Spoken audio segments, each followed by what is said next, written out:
I have no idea if it's working.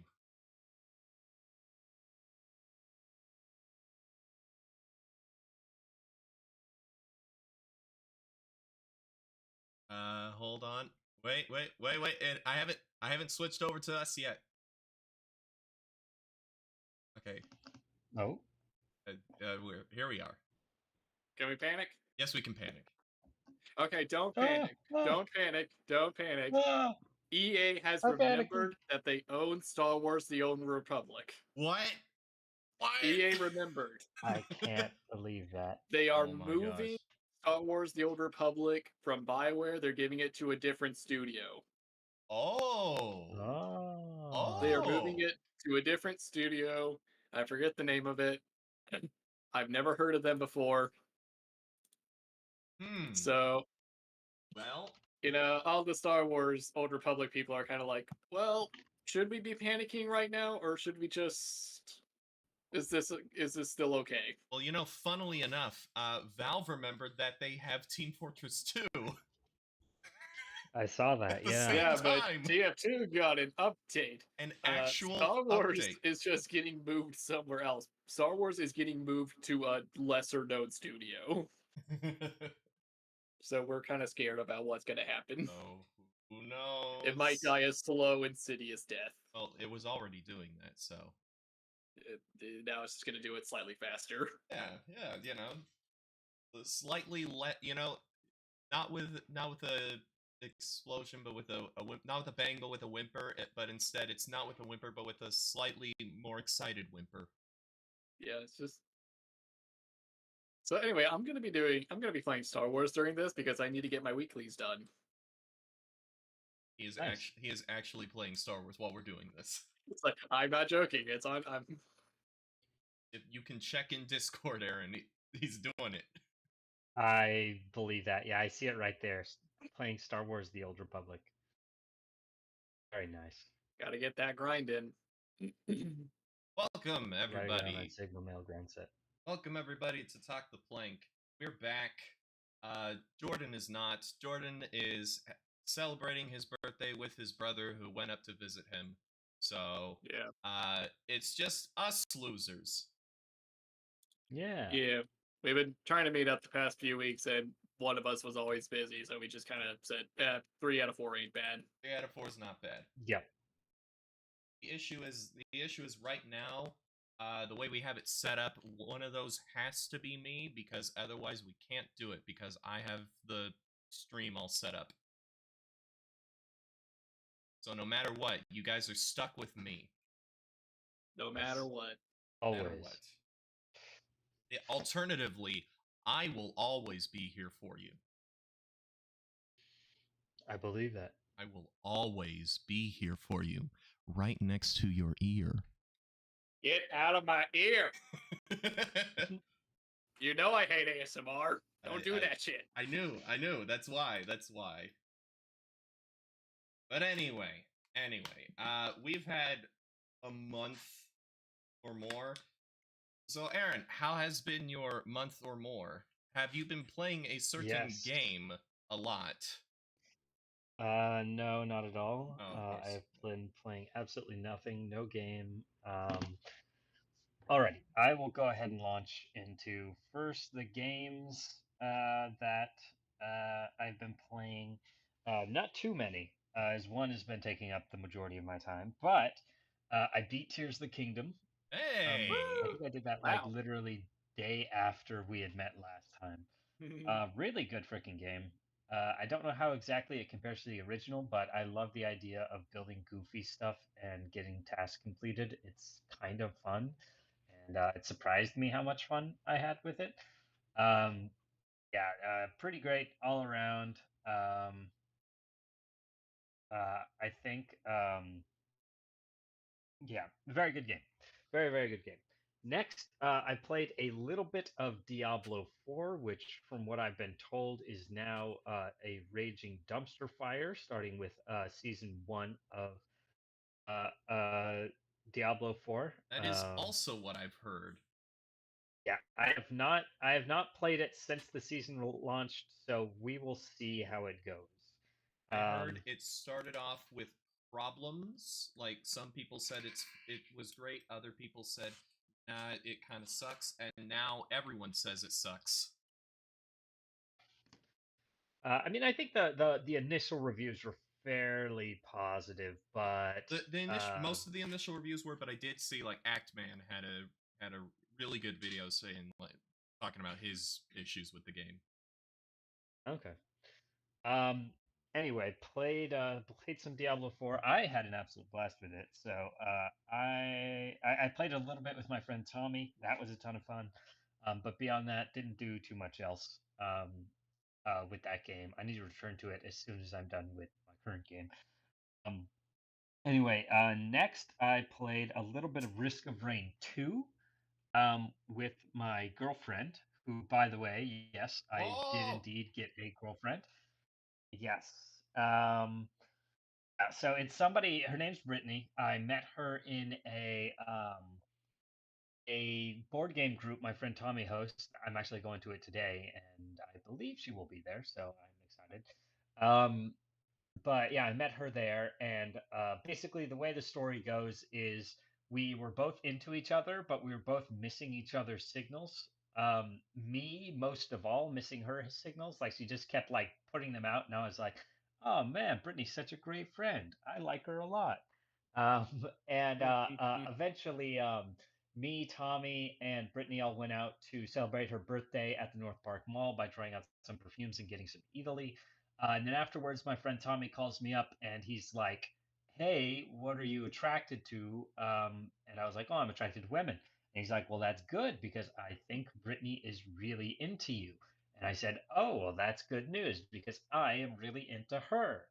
So basically, he called her after the fact, told her basically what I said, and then the next day, while after we played Risk of Rain 2, I called her on Discord and asked her out pretty much. So we have been dating ever since. I believe that was 3 weeks ago, maybe a month. Um, yeah. So I never shout out to Tommy. foresaw. What a wingman. Tommy is the best man I've ever met in my entire. Tommy's amazing. He offered me a job at his company after I finished my degree because he works in computer science for I want to say a mortgage company, and he's like, "Hey, yeah, when you're done, just hit me up. I can pick my team, so I'll let you on." Um, Ooh. he's awesome.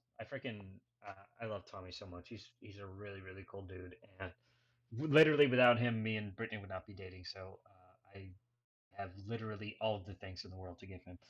Um, yeah, it's been going really, really great. I almost forgot the game me and Brittany played together, which I'll get to in just a second.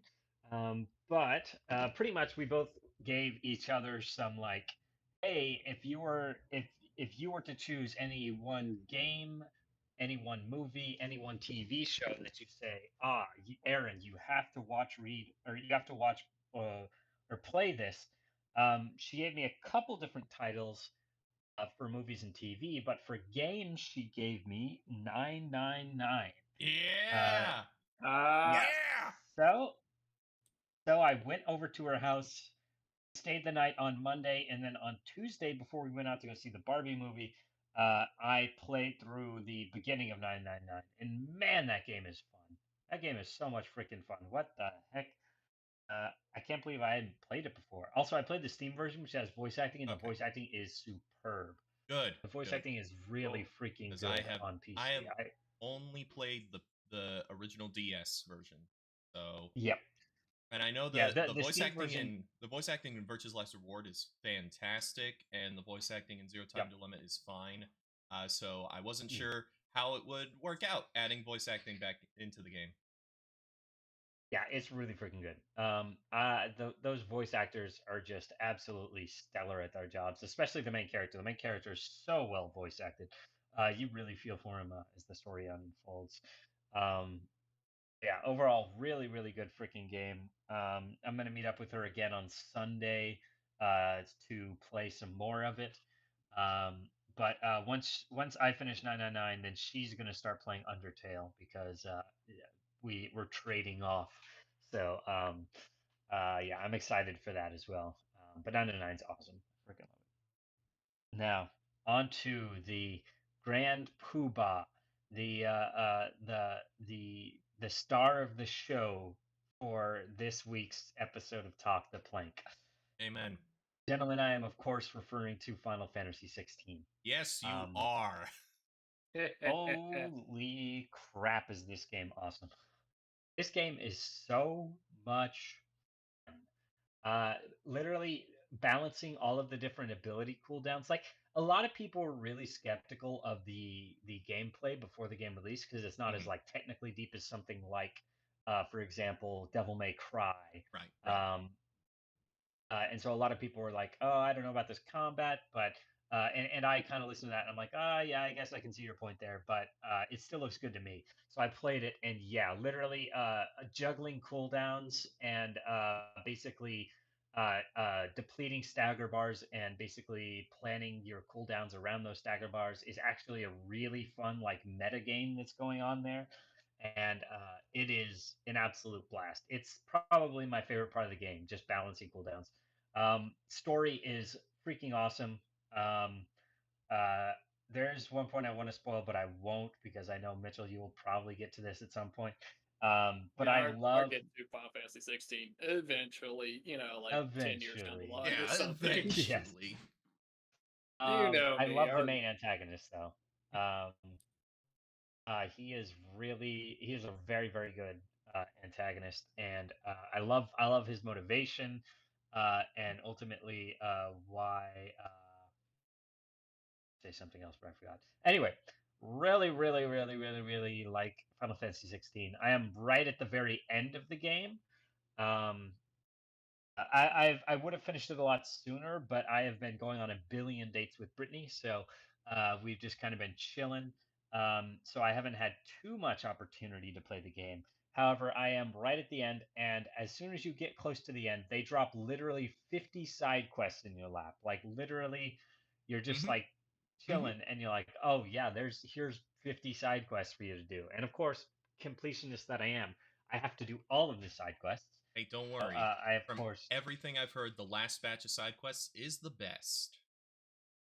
yes, they are. I agree. I literally just before I hopped on, I finished the last one, Nice. which I've literally just been doing side quests for like the last 2 weeks. Um, but yeah, most of the side quests. That if there's anything I can critique about Final Fantasy 16, it is definitely the side quests Yeah. because so many of them are literally just mindless fetch quests and MMO like side quests. yep, Mhm. or literally just go to this place and kill these like 4 enemies and then come back. Oh, cool, you did it. Good job. End of quest. Or my favorite, where you're asked to deliver bowls of soup to people. They give you like 2 lines of dialogue and then you move on to the next one.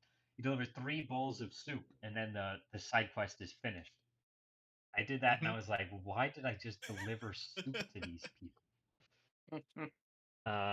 But yeah, there are a lot of little silly side quests, but ultimately, there are still some good ones. I cannot deny that, especially at the end, because at the end they're all character side quests. So you get to see either the conclusion to all of these character stories or how they ultimately fit in with the grand plot that you're doing, which is really really cool.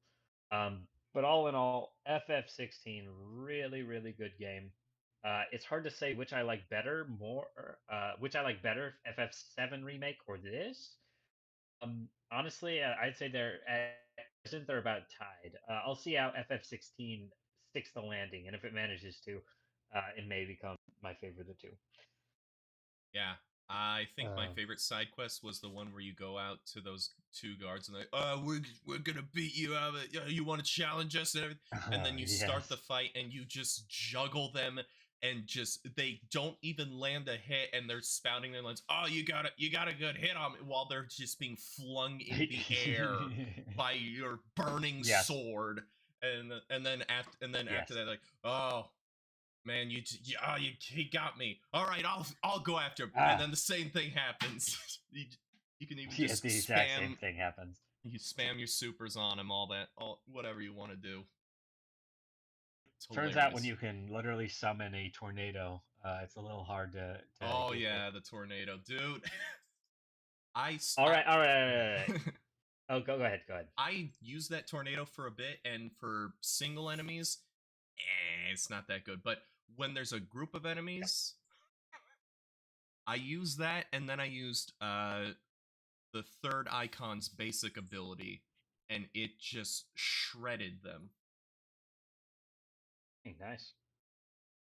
Okay, Zach, which three magic systems do you like to use? Okay, so for a while I was going with I'm gonna use numbers. I went with 1, 2, and 4 for a while, Okay. and I That's kept that is Mhm, that is the exact loadout I use. mhm. And then I went with 3 super and Okay. stuck that on once I got the ability points to use it. Then Okay, so mhm. okay, gotcha. Then uh I got 5, and I Mhm. switched 5 out with 1, but I kept 1's counter, the projectile counter. Yeah.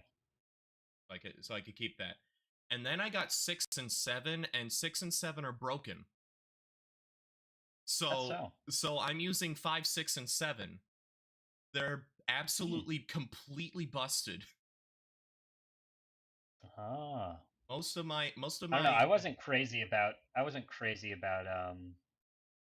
the second to last one. I think that's 6. yeah, 6. Hmm. That one, Yeah, I wasn't crazy about it. its basic is just a better dodge, and if you get the Yeah. timing down, the timing's a little wonky, but once you get it down, you can just combo enemies to death. Oh, wait a minute. Oh, okay, never mind. I'm thinking of a different one. I'm thinking of the one before that.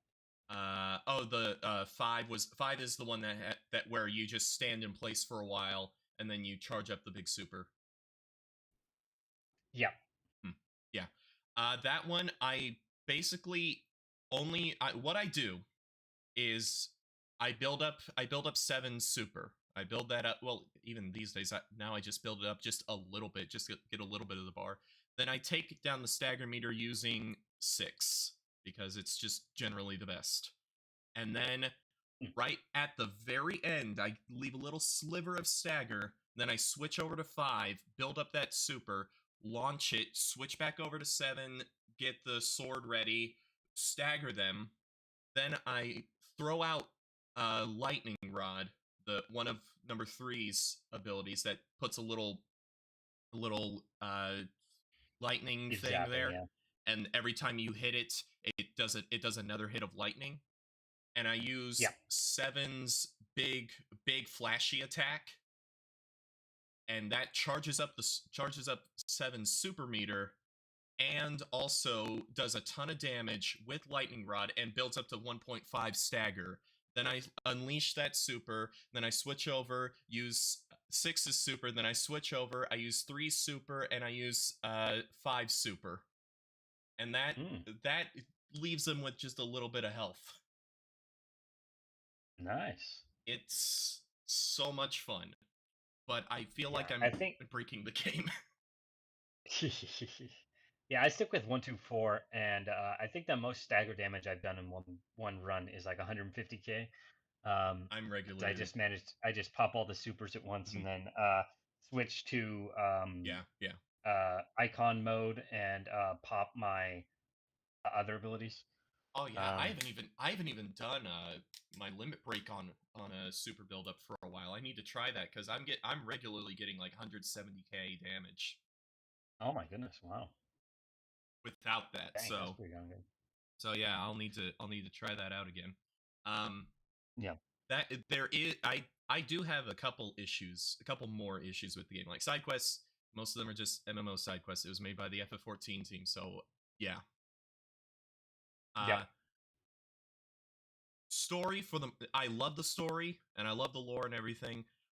I do understand what people say when they say that the story gets they wish the story focused more on the Game of Thrones-esque politicking as opposed to the Final Fantasy stuff.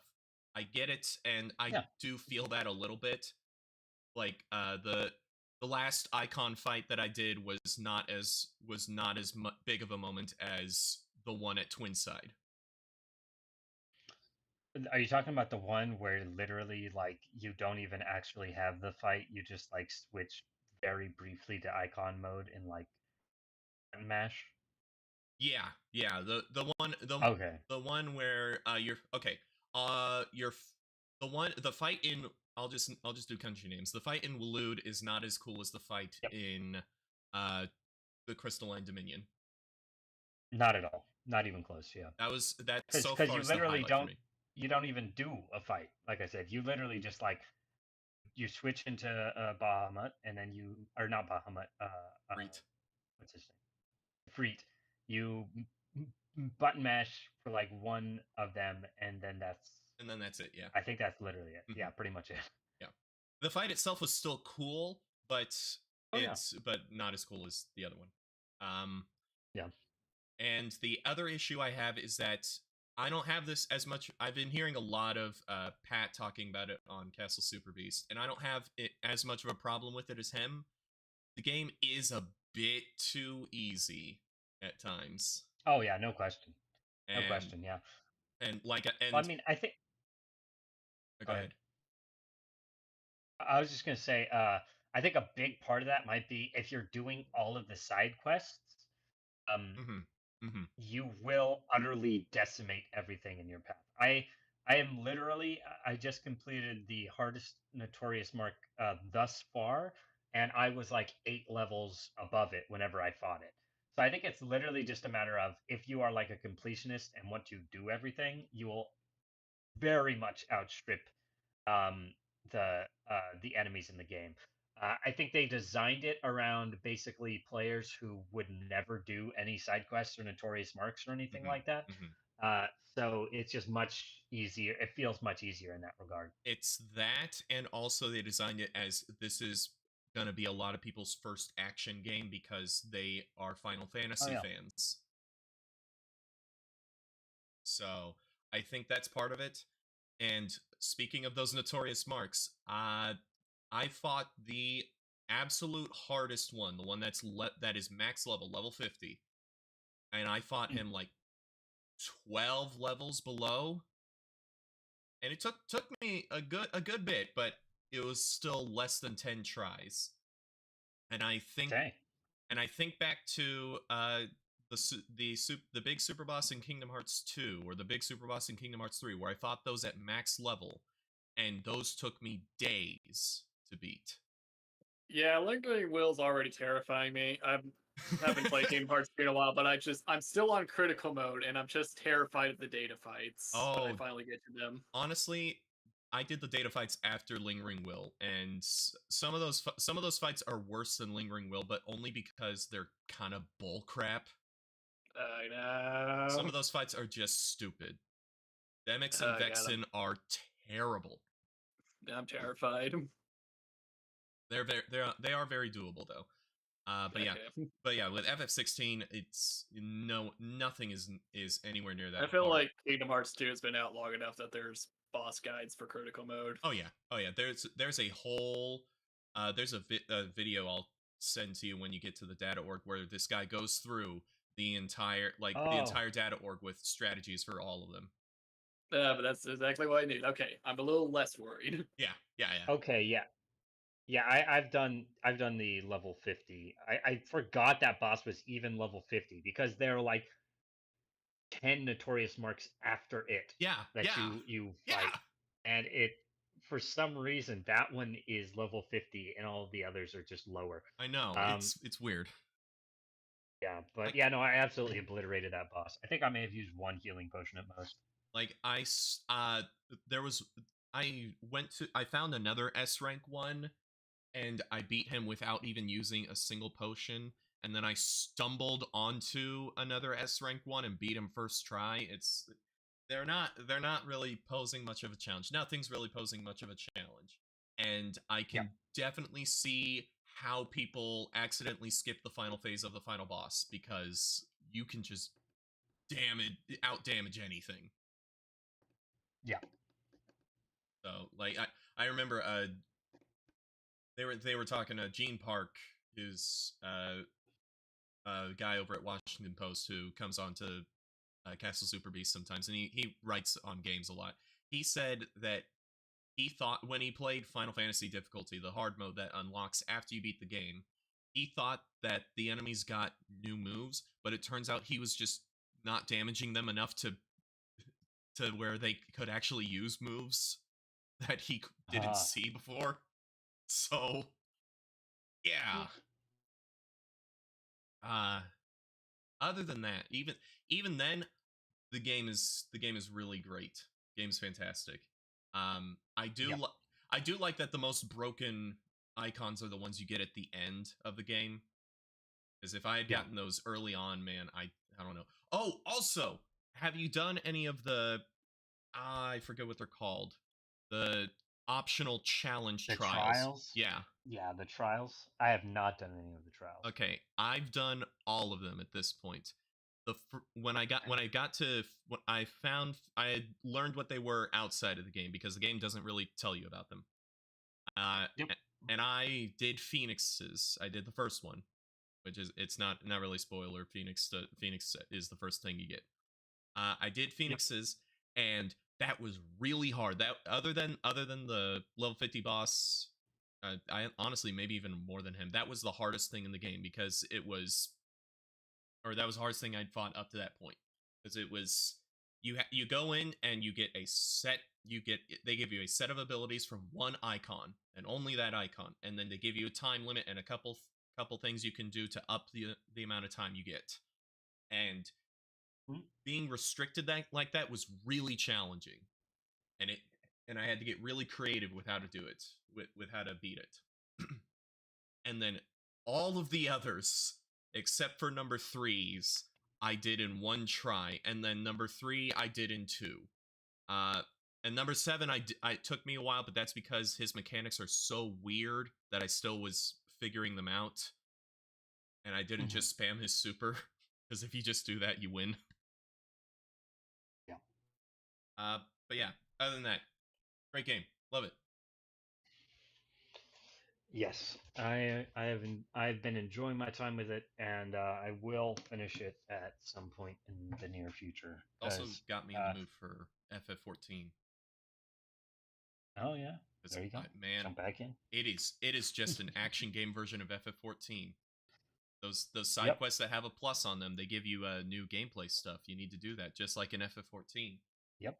The way down to the way the story is structured. The story goes: you have setup, then you have busy work, then you have big money set piece, then you have some busy work. Yep. Then you have setup, which has a little bit of money, then busy work, money, busy work, setup, busy work, money, busy work. Just like FF14. Yep. I would say it has the highest highs and maybe the lowest lows. Mayhaps of any sort of mainline Final Fantasy, because again, those set pieces are just amazing. Literally, the entire game is just set up for those set pieces, but to get to them, like, you have to slog through like so many terrible like main quests where you're just like, why am I doing this, man? Like, why can't I just be like going and like punching a big old giant guy in the face or something?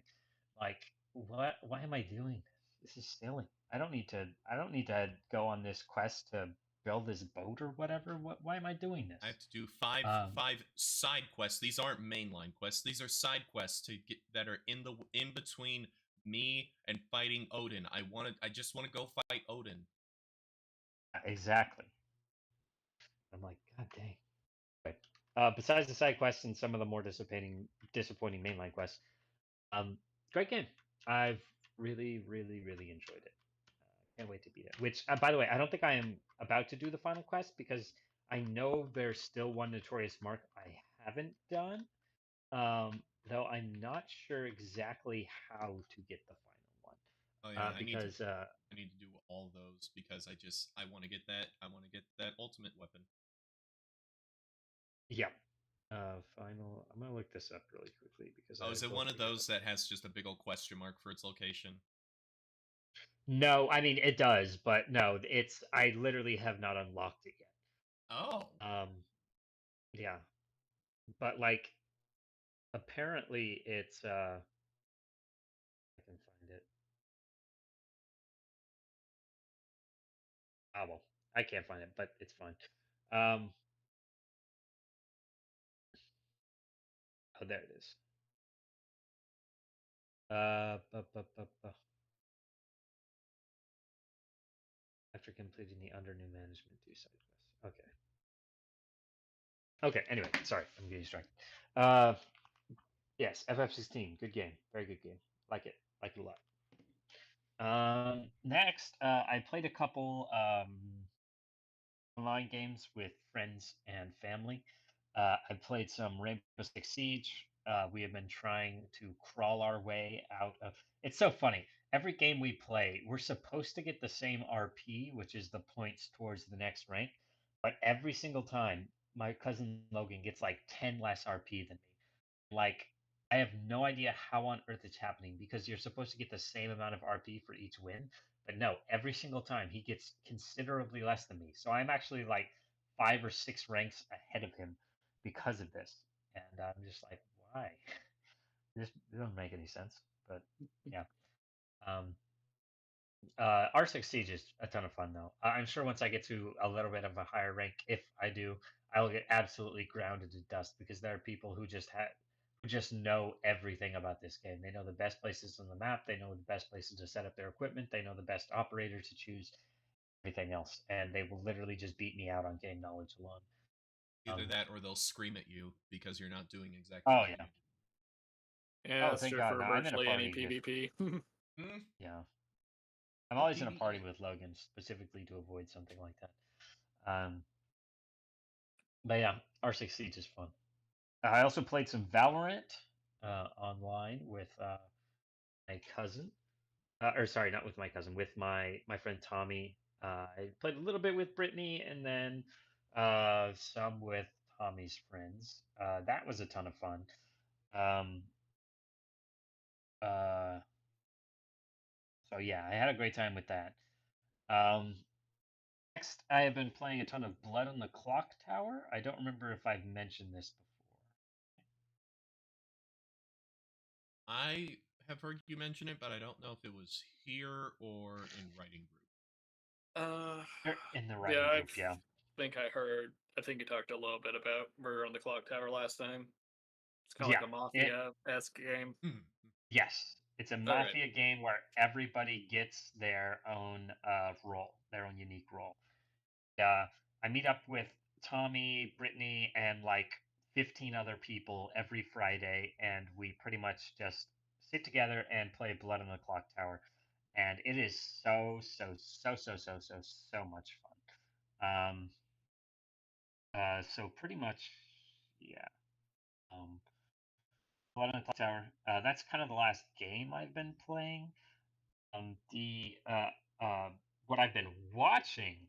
So since we last met up, I saw Past Lives, which I've heard some people say is in contention for Best Picture this year. Um, it is about a Korean woman who moves away from Korea when she's very young to America. And while she was over there, she had like this boy that she was crushing on and was in like kind of a pseudo relationship with. And when she moves to America, she meets up with this American guy. They get married, basically, and afterwards, the kid from Korea that she had a crush on basically tells her that he's coming to America on vacation, and basically they spend time together. It's this whole moving piece in which, like, it is now impossible for him to have a relationship with her because of her husband. Um, and it's really moving. I was surprised. It's a very lean movie. I think it's literally just an hour and a half exactly, but Honestly, that's really good. Yeah, really good. Really moving movie. Certainly see why some people say it's in contention for Best Picture this year. I certainly could see it. Um, Other movies I've seen include Asteroid City, Wes Anderson's new film. It is very good. It's done. It's basically a play within a play within a play. Um, there's like this frame story where it's like everything is happening. It's being broadcast on TV, but it also goes through the. It is a play being broadcast on TV, but part of the play is also set scenes from the writer of the play's life as it unfolds, and also the director of the play as well. And so you get to see the TV episode happening. You get to see the play of the writer's life happening, and then you get to see the actual play itself, which is Asteroid City. It's a really interesting way of going about it, and honestly, really, really interesting movie in general. I think it's one of his better ones, if I'm being honest. The only other movie I've seen is Barbie. I saw Barbie on Tuesday night with Brittany, my friend, our mutual friend Terry, and a couple other people. Um, Really freaking good movie. Oh my god, what the heck? What's happening? How did they manage to make such a good movie out of this? Um, Really surprising. Unfortunately, I didn't do the Barbenheimer double feature, which Dang it. I am very sad about because I really wanted to do the Barbenheimer double feature, but it wasn't in the cards. Um, but yeah, Honestly, Barbie is really freaking that's good. the only reason I would watch Barbie. It looks fine, but I just have no interest in it. But I would watch it for the Barbenheimer double feature. Yes. Um, Ryan Gosling, killer. Margot Robbie, killer. It's hilarious. Literally, the movie opens with a direct reference to 2001: A Space Odyssey, which I thought was hilarious. I was dying laughing the whole time, and I don't think anybody else who saw it with me got it. So I was literally just like solo laughing theater. Yeah, it's also incredibly moving. Oh my god, there's one scene towards the end of the movie that just like almost had me in tears, genuinely. Um, yeah, what a good freaking movie. Um, but yeah, that's all the movies I watched. The only other things I've been watching are Succession. I think I may have mentioned this last time. It is an HBO series which is ranked, I think, the highest on IMDb out of any TV show. Um, Before it was Game of Thrones, and then Game of Thrones went to shit, and so I think Succession ended up overpassing it. Um, uh, so yeah, Succession's really freaking good. It's about a CEO who's like 80 years old, and he wants to retire and pass on the company to his son, but then his son botches the deal, and he decides he's not ready for it. And afterwards, he suffers a brain aneurysm, and there's basically this big scramble over who's going to take the reins in the company, who's going to become the new CEO and basically run the show. And it's 4 seasons, and it's finished, and it has been nothing but exceptional the entire way through. I have been absolutely glued to my seat as I've been watching it. Really, really good freaking show. Every character in that show sucks, but there are some who suck less than others, so you can kind of sympathize with them. But yeah, Succession's really good. Only other thing I've been watching is what's it called? It's Always Sunny in Philadelphia. The new season, yeah, the new season just finished up. So I've been watching it episode by episode, and God, I don't know how they do it. It's been going on for like what, freaking 19 years, something like that, 20 years, and it's one of the longest still running funny. shows. It's it is the longest running sitcom, yeah. And it is so funny. I don't know how they do it. They just never stop being funny. God, I freaking love that show. But yeah, yeah. So beyond that, I haven't really been watching anything. There are a lot of things I want to watch. What is it? My Adventures with Superman. I really want to watch that. Zom 100 Bucket List of the Dead sounds awesome, and I really want to check it out. Um, uh, and yeah, that covers everything I've watched. In terms of things I've read, um, I have yet to start on Oathbringer, though I have a good reason for that, which is Brittany recommended me her favorite book called The Left Hand of Darkness by Ursula K. Le Guin, and it is a very, very good novel. Um, It's basically sci fantasy kind of. Um, Written in the 1960s and is considered one of her best books. She wrote Tales from Earthsea, by the way. It's not part of Um, Earthsea, is it? it is not part of Earthsea, Okay, no. okay. But pretty much, this guy arrives at this planet in his spaceship, trying to get basically the people who live on the planet to join an interplanetary alliance between like 50 planets. And pretty much, it's about his journey as well as the journey of several other characters as he attempts to get that done. Um, and it's really, really well written, like exceptionally so. It's so creative. She's thought through every aspect of this world. Um, God, it's so freaking good. It is a really, really good book. It's also very short, so I'm gonna finish it fairly soon, probably within the next week or two, and then I'll get started on Oathbringer, which I am Yeah. incredibly excited for. Yeah, Yeah. it's been a bit since I properly picked up a Stormlight Archive book, so I'm excited to get back into it. Um, Only other thing of note is Brittany and our mutual friend Mihai got me really into mechanical keyboards, so I bought a mechanical keyboard, and Yeah, there's the sound. Just sounds clickety good. clacking. Kitty clack. Yeah, but this is like he was like, "Oh my God, Aaron, you have to get this one. You have to get this keyboard. It's amazing, and you're gonna love it because it's so clean and nice looking." And I'm like, "Okay," and so I got it, and it is indeed a very nice keyboard. But yeah, I think that just about covers it. All right, Mitchell, I pass the torch to you. All right, All right, Mitchell. onwards to me. Tell I'm us about currently. tell us about the Oh, Star Wars. all right, tell me. The Star Wars. 1 second, I gotta beat something real quick. Let's see.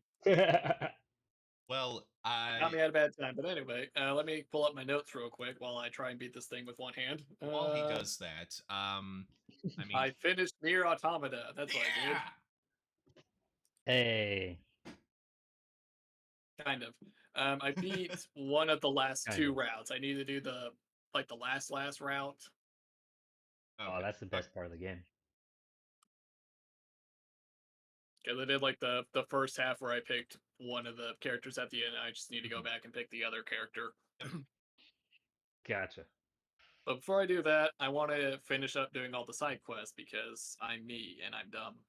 Yeah, fair. And I want to do all the side quests. And I know there's probably a fair amount of grinding I have to do to get all those. Yeah, there stuff. is. There's a big old secret boss that I never did. Yeah, right. Yeah, but it's also a big Nier 1 reference, so I feel a little bad that I love Nier 1. Okay. Yeah. So I gotta do the grinding. And there's like 3 challenge coliseums from the DLC that I want to figure out if I even want to try and do because apparently they're super duper difficult. Isn't there one where you fight like the president of Sony Japan or something like that? I think so, yeah. That was a thing. That's the thing. Apparently it's like super difficult because like the last couple of challenges you can basically just get one shot. You can get one tapped. Of course. You have to fight both Adam and Eve and they're like souped up and they can one tap you. Oh. Hey. So I'm like, do I want to do that? I don't know if I do. That no longer seems challenging. That just seems painful. But other than that, so I kind of took a break from Nier Automata because I played a lot of that. So I've been, of course, doing Star Wars as I'm currently doing. As one does. As one does. I gotta get my grind in. I gotta get my weeklies in. I gotta finish up this current season. Yada yada yada. But yeah, man, I still suck at PvP in this game. I don't like it. I'm bad at it. I'm just terrible. There's this one PvP mode that I just absolutely hate. It's like attack and defend, where you have to either defend or attack like 3 doors along the hallway, and if the enemy team gets to the end or you don't get to the end or whatever. and I just get And no that matter what team I'm on, I get steamrolled every time. Like statistically speaking, I should have been on a winning team at least once, but no, every single time we just get steamrolled. Whenever I'm on defending team, they just break through the first door immediately and just steamroll through the next two doors, and we just can't rally in time. And when we're on defending team, we just get stuck at the first door every time. We can't even get past the first one. It sucks. I hate it. I've never wanted this stupid mode. Statistically speaking, I should have just by pure luck, but no, I hate it. I hate this mode. And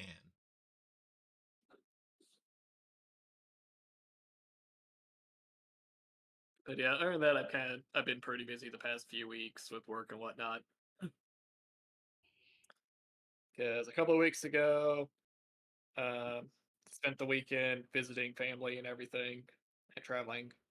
And then last weekend, they sent me up to South Dakota to help out on another site. So I've been oh, so for a few days, I was just in the hotel room watching SpongeBob and playing Age of Calamity on the Switch.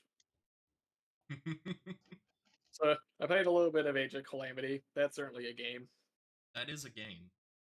It's a fun button masher that I don't need to definitely one really of the think games about of too all much. time. Yes, it really is. It really is the Avengers Endgame of all time. Because that's what the plot is. Gotta get them all together so that you can definitely win and not die. And not die this time. It's like it probably would have been a better game if it was just straight up the events up to the Calamity and everyone dies at the end no matter what. Probably, yeah. Out of this alternate universe crap. Yeah. It's like we already got one split in the timeline. We don't need another. Nintendo says, We don't no, we need will more. split the timeline more so we can sell more compendiums. No more branches in the Legend of Zelda timeline, Nintendo. Please, I beg you. Nintendo, no. Nintendo, yes! Nintendo, yes. Split the timeline. Yeah, well, we already had the original Hyrule Warriors, which was just the multiverse, basically. That's true. That's true. That's very true. It's like Into the Zelda-verse. Yeah, can we rename the titles on these live streams? I don't know. Let me see. Because I do miss some of our funnier title names. Yeah, I do too. I miss Wheelie Wheelie Brand No Feely. Wheelie Wheelie Legs No Feely. So anyway, yeah, I spent some time in South Dakota.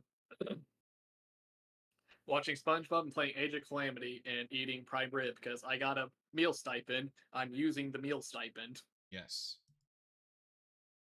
So I had a lot of prime rib. Ooh. And while I was there, I saw the largest pheasant in the world. That's the only thing that town had going for it. Oh yeah, that thing that I saw you post about. The largest pheasant in the world is the only thing that town has. It's like that KFC that's a giant chicken in Georgia. Yeah.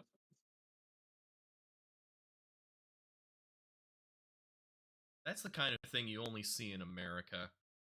Yeah.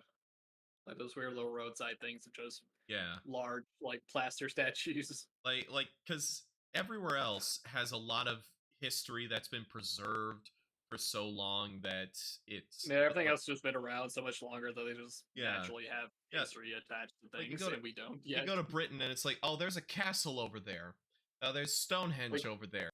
In America, it's like you go to Ireland, there's an inn that's been running since like the 1400s, where the landowner, where the landlady was accused of witchcraft and had to flee the country, and it's still standing to this day.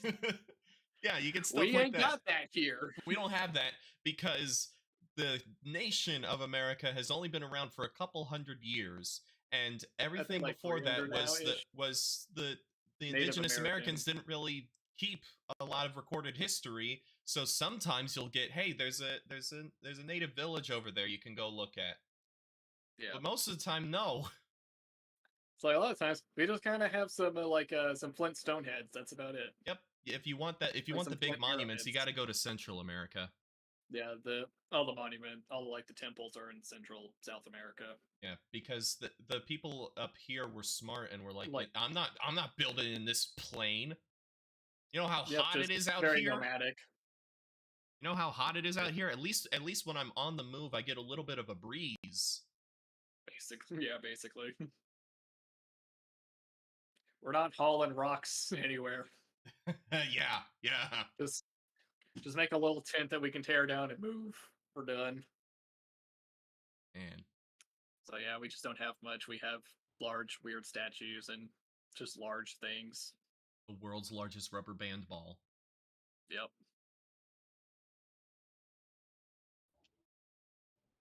Pretty much. And then you go into the little shop and they sell little rubber band balls. They sell little ones. They sell t-shirts about the big rubber band ball. Get a t-shirt that says I saw the big rubber band ball. I sure did see it, and it Right. sure was big. It was big and it was rubber bands. I think. Probably. How do you Let's even see. start a rubber band ball? Just take a bunch of rubber bands and You have just kinda- something in the center usually, Yeah. like a small ball or something. Yeah. So it's not entirely a rubber band ball. Yeah. They Well, we lied. know they made a giant ball and then just put a layer of rubber on And I it. just put a layer of rubber bands over it. It's not even all rubber bands. I feel so cheated. Man. I really stopped to see this. Man, they cheated me.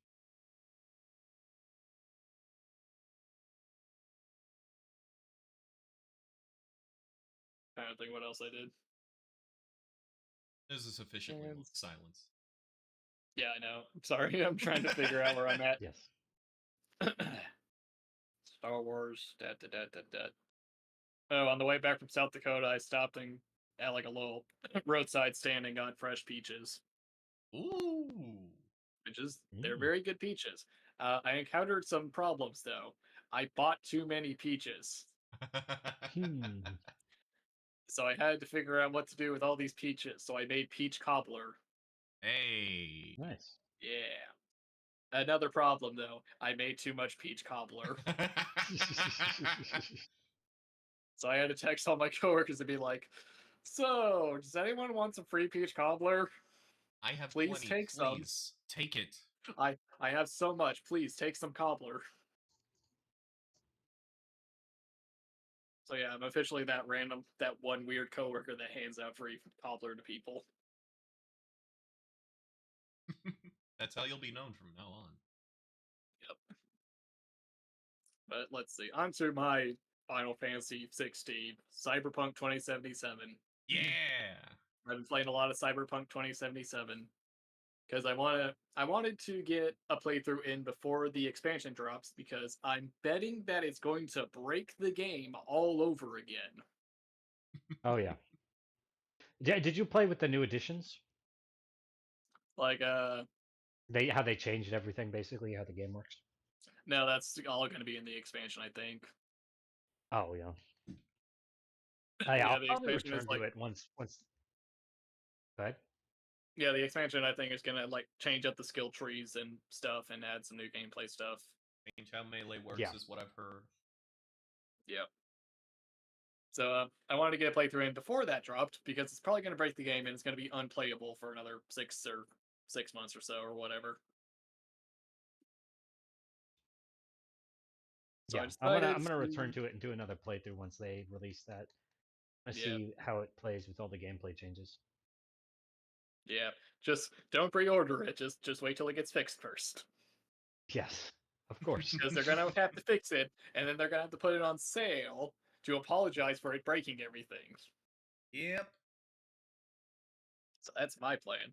So I decided to do like a build and character that I don't normally play as, which is like a stealthy character. So I went with a stealthy hacker person, and I used the smart guns that just like auto target people, so you don't really have to aim. Nice. You just point the gun in the general direction, and just like the little homing missiles just home in on people, and I don't have to think. Since I'm gonna have to play this game on a console, and I suck at FPS on consoles, I should probably use those. Yep. Well, let's see. What was it? I had something in my head that I was gonna say, but now I forgot it. It left. Hang on.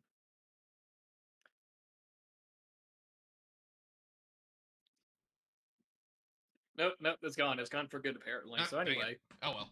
I got to the point where my hacking ability got so powerful that I can clear out entire rooms of enemies from outside on the sidewalk. Nice. I'd just be like, "Hey, can you go like clear out this this restaurant full of enemies?" And I'm like, "Okay, cool." And I just go hack into a camera, go through the camera network, find the dude, short circuit him from outside the building, and then just walk away. They never suspect a thing. Yep. It's like, oh, we got like a heavily fortified position. They got turrets and everything. And I'm like, oh, cool. You mean I have turrets now? I can just hack the turret. Build. This sounds fun. It's super fun. Like I can just pull up in a car, hack the camera, and just like move through the camera network, identify where all the enemies are, hack the turrets to make them friendly, and then you can like let loose the contagion thing that weakens enemies. You can like breach the network to make your quick hacks more effective. You can induce cyber psychosis, which is like the berserk darts from Assassin's Creed, where you can just make them go with each other. Yeah. And you can have perks that can make that spread one. You can make that spread. Oh. So you can have like 2 cyber psychos that go running through the base attacking everyone while the turrets are firing on them at the same time. And I'm just sitting in my car like, all right, that room's dead. There's a straggler in that room. All right. Let's open up this back window so that I can sneak in. I like to think in universe your character's just sitting in his car on his phone playing Clash Royale. Pretty much. But yeah, let's see. Yeah, the sneaky hacker is pretty fun. You get like a lot of different hacks that can help. Like you can just reset someone's eyeballs. So like in early games, like, oh, I need to get through this door, but there's a guard. Well, it's not going to help them if he can't see me. And you can just reset his eyeballs. Oh. You can just like turn them off for a little while. You just turn them off and you walk past them. Man, those Windows updates just come out of nowhere. Just like, man, I just really, it's like, it's curses. Dang it! I don't want to do it. I updated these yesterday. I don't want to update. No, stop. No. I can't see. Someone could be walking past me into the area right now, and I'd never know. I'd never know. Come on.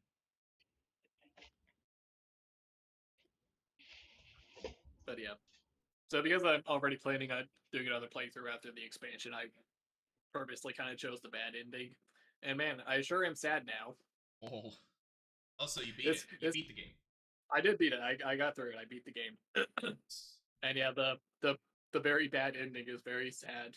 Can I go into spoilers? Does anyone care about? I mean, I'm going to play the game at some point, but I'm not going to get the bad ending because I'll probably only want to play through the time, so I'll wait till after the expansion comes out and they fix it again. Okay. Well, the bad ending is essentially the one where you side with Arasaka. Then you let them take the chip out for you, and then you're basically their property now. Big Corpo win. Big Corpo win, because I chose the Corpo life path this time. Oh. So, like, most of the other, you and Johnny Silverhand, like, storm Arasaka and, like, do it yourselves, but in this one, you can, like, just surrender to Arasaka and they'll do it for you. Oh, okay. You can just like surrender to them, but then they're like, "Oh, but your brain is too damaged. But don't worry, we can put you on an engram." But of course, constructs on a chip don't have human rights. Sign Oh. here, please. Sign here. Initial here. All right, let's get you Yeah. plugged in. It's like, sorry, V. Only people have human rights. Oof. So yeah, definitely very depressing ending. Definitely don't want to do that one.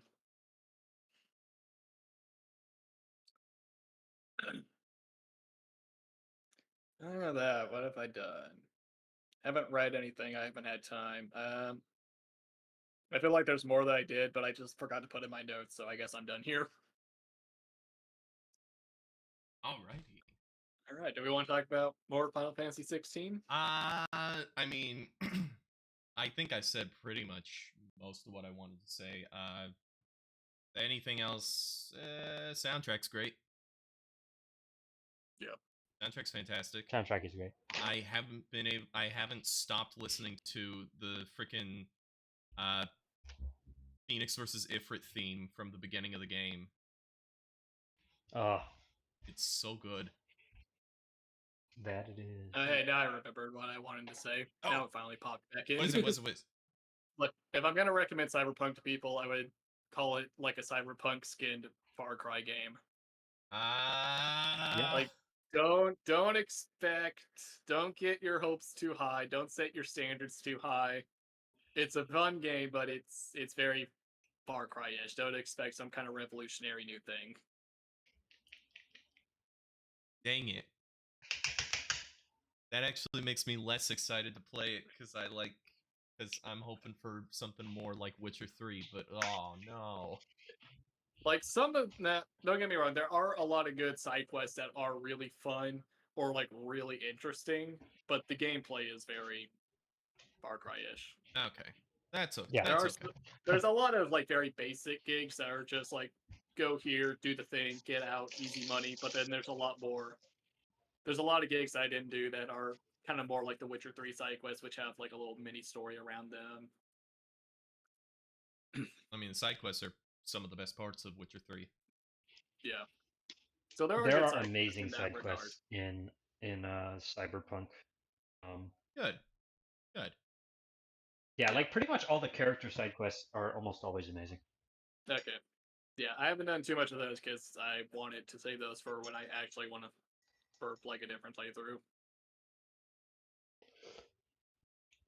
But yeah, no, stealth hacker is incredibly fun. It's overpowered but fun. I can't wait for it to be balanced into the dirt before I play. Pretty much. I think I'd be fine at this point. Anyway, one more thing. Do we still like Dagoth AI memes? Oh, I love Dagoth AI memes.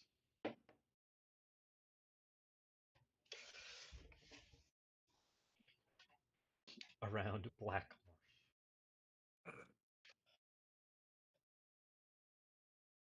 Okay, I'll have to watch that at some point. All right. And with that, onwards to Zach. Bam! And I go back to Star Wars. It's me, Mario. I did not see the Mario movie. That's what I didn't do with my week. Me neither. Anything else I want to talk about with FF16? I think I've said my piece. That is a great game. It's going to be fighting for a Game of the Year. We'll have to see what Baldur's Gate does. Starfield is going to be the one in contention for me. We'll see if it ends up beating out Hi-Fi Rush. It's going to have to do a lot to beat out Hi-Fi Rush, but it's Hi-Fi possible. Rush. I wish I had a PC that could handle it. Yeah. Man. I feel that. One of these days, when I have money. No. Here's what you go out, you buy an Xbox Series X, and you play it on Xbox Series X. You play it on the Sex Box. Yeah, the Sex Box. That's the solution. The solution was always the Sex Box. And I heard about an interview that Phil Spencer did where he was just like depressed the entire time, talking about how they screwed up so bad with the Xbox One that they're never going to recover because people built up all their digital libraries on PlayStation. Their digital libraries, yep. and they're not going to let go of those. They're pretty much, yeah. There's basically no hope of recovery, which is why they're going so hard into Game Pass, because they Yeah. want to create the Xbox ecosystem. Mhm. Of course, that's not succeeding in the slightest. Game Pass numbers are terrible, but Yep. it's their hope that they will succeed in that It regard. sucks because Game Pass is really good, but yeah. Sadly, it will not remain good forever. Eventually, they will raise prices once they realize, oh, hey, we're Yep. like the only ones doing this. We can get away with raising the prices. Mm-hmm. Once Microsoft corporate looks at what's going on over there. Man. Oh yeah, the Activision merger is probably going to happen at some point. That'll suck too. Oh, it will definitely happen. Yeah. Which sucks immensely. Thankfully, there are very few Blizzard games I care about. Yeah. So it won't really affect me that much. Well, okay? Yeah, I guess in terms of Activision Blizzard, yeah. Yeah, because I don't play COD. I stopped playing Overwatch. I doubt anything is going to happen to Heroes of the Storm because that game is already abandoned. Yep. And if I want to go and play one of the older Blizzard games, I can just buy those.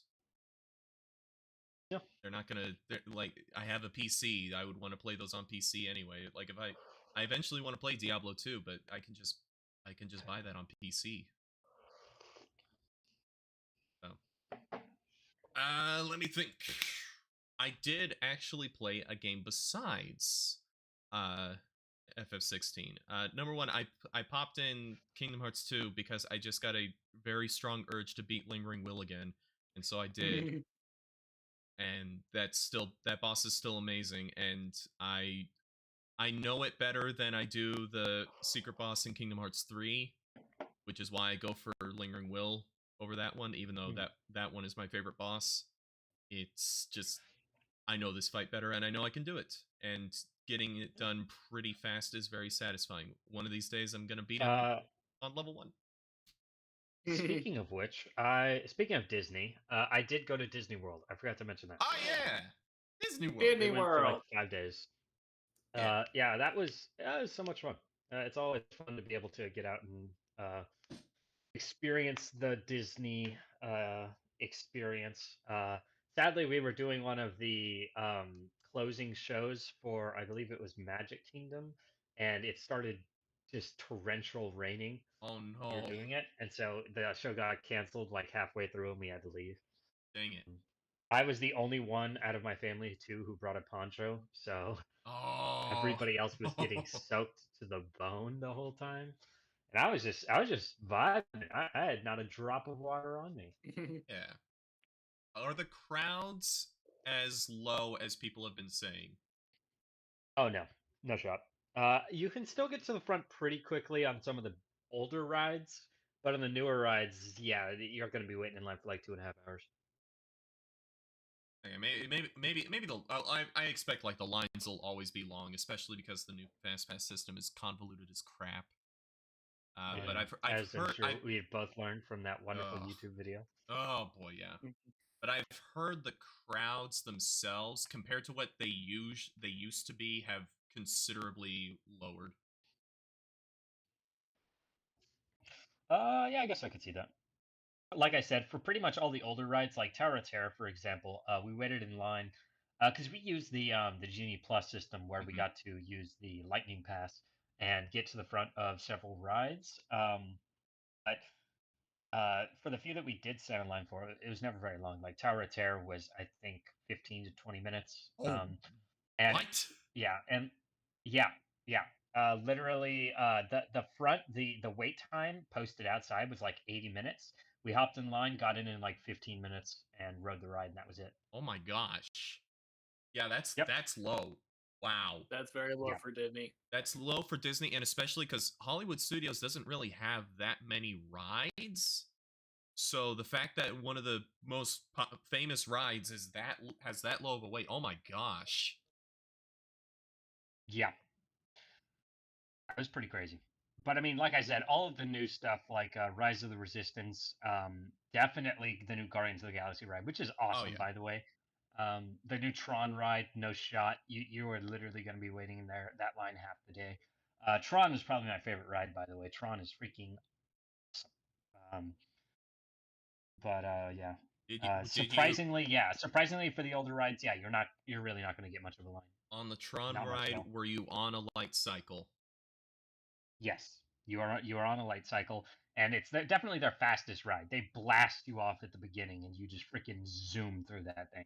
Are you on it's a very short ride? It's only like a minute and a half. Are you on a light cycle, like hanging on like you're actually riding a light cycle, or are you like in a seat? Yep. Yes. Nope. That is exactly what I want. Actually, sit like they do in the movies. Yeah. That's exactly what I want. It feels great. That's the reason that the Hagrid ride in Universal is my favorite roller coaster, because that just felt so good. Felt so cool. Yeah. Yeah. Unfortunately, if you're too overweight, you have to wait in an entirely separate line to ride an entirely separate light cycle that is more accommodating to people who are heavier. Which I felt bad for them, because they did have to end up waiting longer because of that. But I mean, I guess it was good for us in the end, because we got to the front of the line faster. But and some stuff like that, unfortunately, can't be avoided with the physics. Yeah. But it is cool that they have accommodating ones at all. Yeah. Yeah, I thought it was really cool.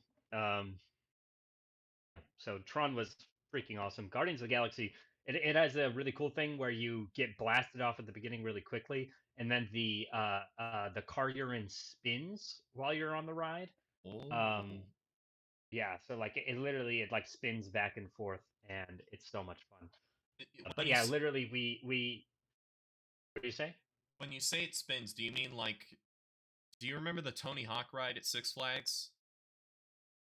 I do not. Oh, is that the one that's like the Twix ride now? Yeah.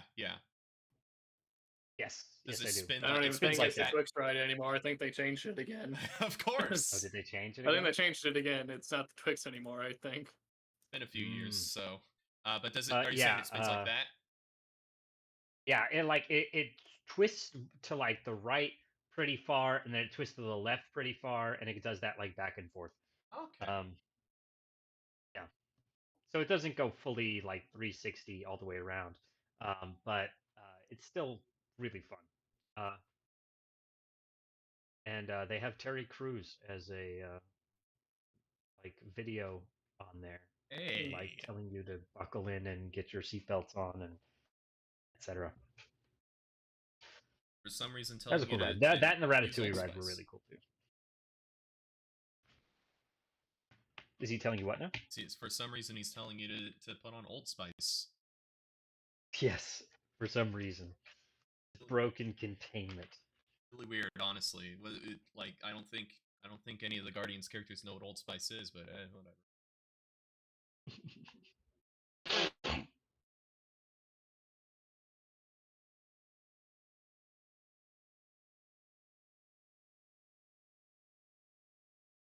Wonderful silence. Was that was that Disney? Yeah, that was Disney. Sorry, I'm done. Yeah, no. Disney was awesome. We had a ton of fun. Like, oh, I'm sorry, I stepped away for a second there. Nelson, did you say a funny joke? Do you want to repeat that joke there? What joke? So I just assumed that you made a joke or something. Did I make a joke? No, I guess not. Yeah, I didn't make a joke. Let me double check. No, I didn't. All right, we'll check the recording once we're done. Yep. Yeah, we'll check. Man, I put hot honey in my freaking coffee. Terrible idea. Why did I do this? You put what? Oh my god, it tastes hot honey. It's like spicy honey. And I decided I ran out of creamer this morning, and I'm like, I need something sweet to offset the bitterness of the coffee, but the only kind of sweet thing I have is hot honey, so I may as well try that. It's oh like, my god, it's freaking vile. You don't have sugar? Nope. Well, I guess I do have sugar, yeah. That's you just don't like to use sugar. I understand not wanting to use sugar, but hot honey? It's like, yeah. It's not even just regular honey. Yeah. I don't have regular honey. Regular honey is great. Yeah. I put that in my tea on Sunday mornings. I do tea, honey, and lemon juice. Yeah. Delicious. Yeah, I bought the hot honey while I was in Seattle, and it just like has been sitting on my counter ever since. So I saw it and I'm like, let me give this a try. I wonder how it tastes. No mistake. Tastes terrible. It literally tastes like an armpit. What a description. Yeah. Only time I've ever had anything close to hot honey was as a medicinal thing, because my mom has a remedy for sore throat, which is honey, minced garlic, and then if you can stand it, a bit of cayenne pepper. You just eat that, and boy, does it work. I mean, it better clear out your throat. Oh yeah, it clears it out. My brother did that, where like he, for basically the whole day he ate that, and it cured his strep throat like within a day. Yeah, Garlic I is just have green tea with honey and lemon juice. I just keep it simple. Yeah. Well, garlic's really good for you. Garlic is a really good immune booster, and the honey holds it in your throat for longer. It keeps it there. And cayenne pepper, if you can stand it, also like I forget what they call it. I think it something like it dilates the uh capillaries, so it gets things moving faster. It's all that good stuff flowing into your body, man. And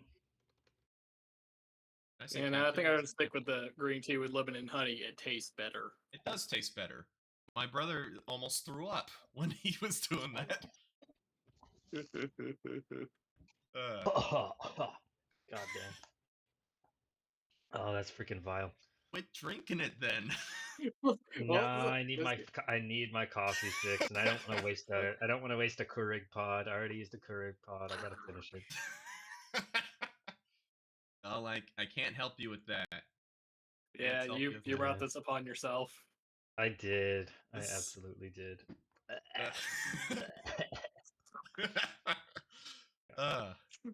There's our comedy for the episode. Yes. But anyway, I did get a new job. So, yes, which apparently is not going very good.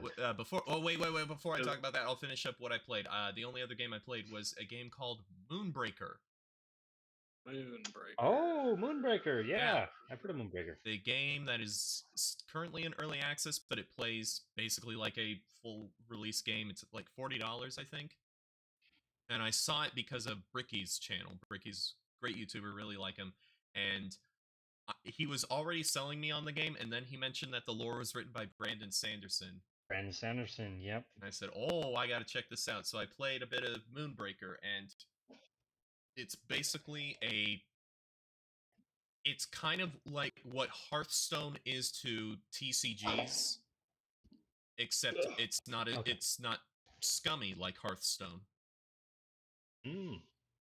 It's actually made by developers who really care about the game and really want to make a good product and aren't being forced by corporate overlords to nickel and dime you to death.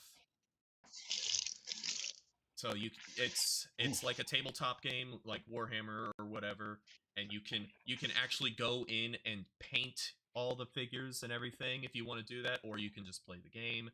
I just play the game right now because I'm not good enough at painting. And it's just a really well made, really fun game. I don't think I've won a single match yet, but I've had a blast every match I played. Yeah, once I beat FF16, I'll go back and play more of that. But anyway, I did get a new job, and yeah, I'm looking for another job.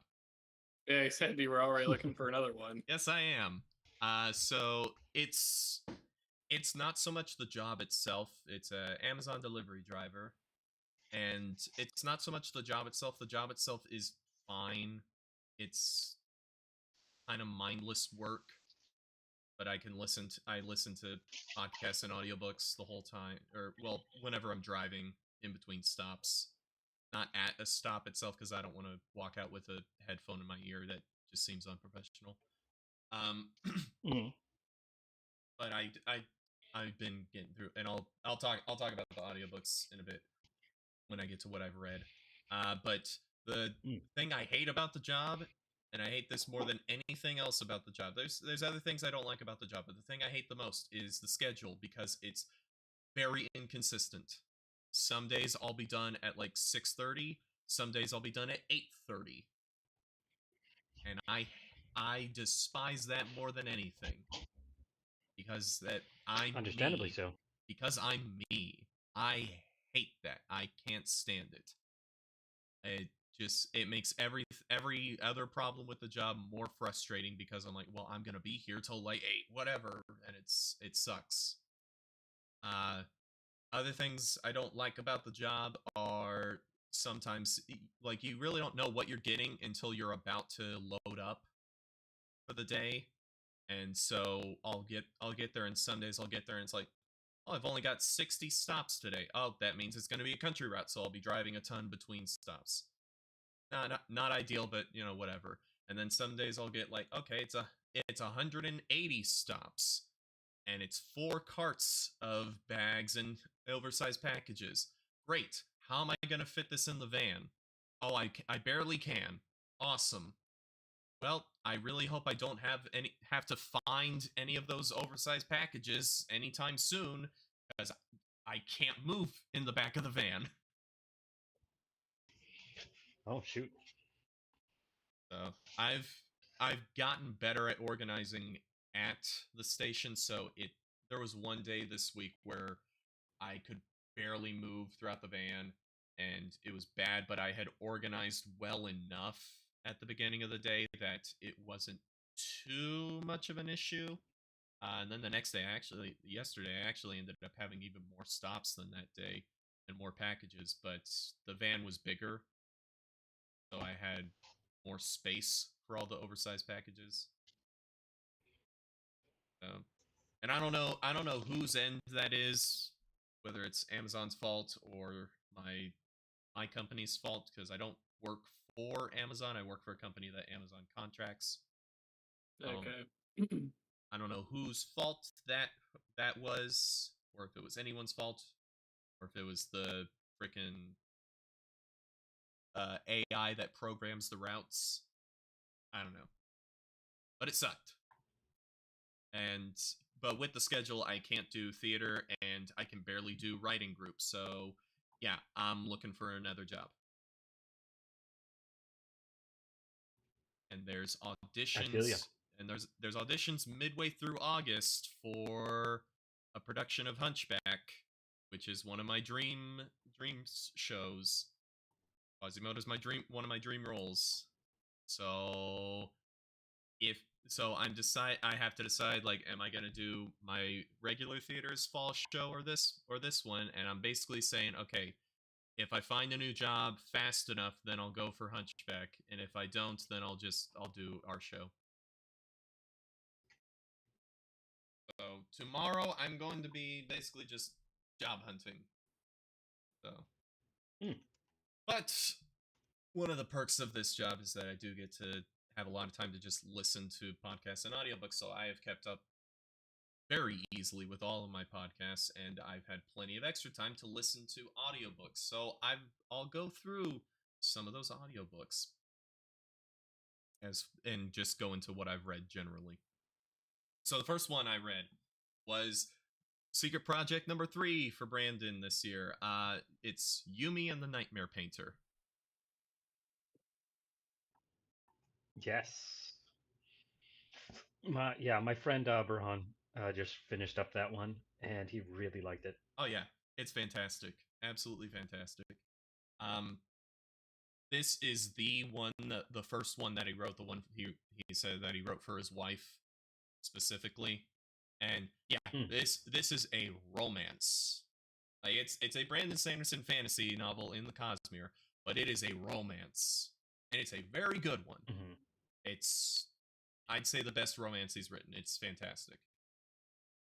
The world is really interesting because it's two worlds. Ooh. Yeah, do Cosmere Worlds. It's Cool. real. It's a lot of fun. And there was a point. Getting toward the end where he did something, and I was like, ah, I know exactly how this is gonna end now, Brandon. I saw that setup. I've read enough. I've read enough books. I've written enough of my own stuff. I see what you're doing here. I see what you're doing. And I was right. Did you see what he was doing there? I did see what he was doing there. I was right. I called it, and I was very happy with it.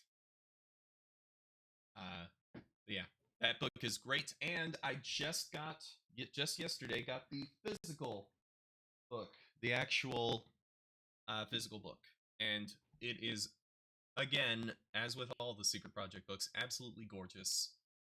Visually, it might be my favorite, but that's also really hard for me to say because I really like the way the other two look. So, it's either this one or Tress that's my favorite looking. It's hard to say. But yeah, Yumi is fantastic. So once I had read that, I went over to the Audible account and I said, okay, I have tried like 2 other times to listen to Dracula, and I never got all the way through. So let me just go through it. And so I read Dracula. Oh, okay. Dracula's a great book. Dracula is fantastic. I read specifically the version that Audible put out, I think early on in Audible's lifespan, where they got Tim Curry and Alan Cumming to read for some of the characters. They did a full cast because Dracula is epistolary, so you have a bunch of characters writing letters, so they have different narrators for each of the characters. It was a lot of fun. And, have you finished it yet? I did finish it. Okay. Yes. I still think my favorite part of the book is when like the main character's wife is like very clearly being like sapped by a vampire, and all the guys are just like, huh, that's kind of weird, huh? That's kind of hysteria, am I right? Yeah, literally, that's what they say. I don't know if they literally say I don't think they literally said that, but they were like, man, this is all getting to her. I'm really worried about her. It's getting to her. All the worries getting to her. And I think it was Jonathan saying it, so he was like, it's getting to me too, because he's the guy who almost got killed by Dracula at the beginning of the book. But I think my favorite part was, so they have Tim Curry reading for Van Helsing, which is great casting. Great casting. That's awesome. Yeah, that is genuinely amazing casting. And the funniest thing about it is that Van Helsing has like 5 parts in the book where he's written something, and most of them are like a few paragraphs until the last chapter, where you get this long, like half the chapter is Van Helsing, and it was so good. God, that must have been fantastic. It was fantastic. And Tim Curry's not a professional audiobook narrator as far as I'm aware, so I think it was best that he only got a little bit, because the other person on the cast who was not a professional audiobook narrator, Alan Cumming, was cast as Dr. Seward, who has a ton of stuff. And he's fine. He's probably the least of all of them.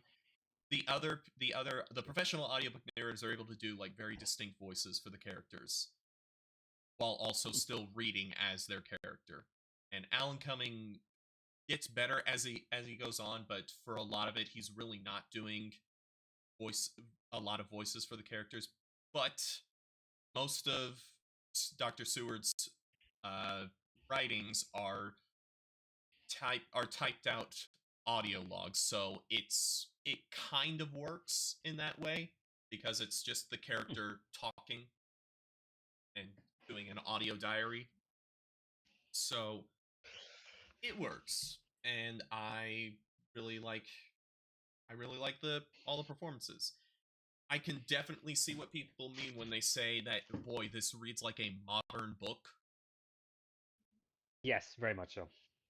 Because it's a found footage film before found footage was even a concept. Yeah.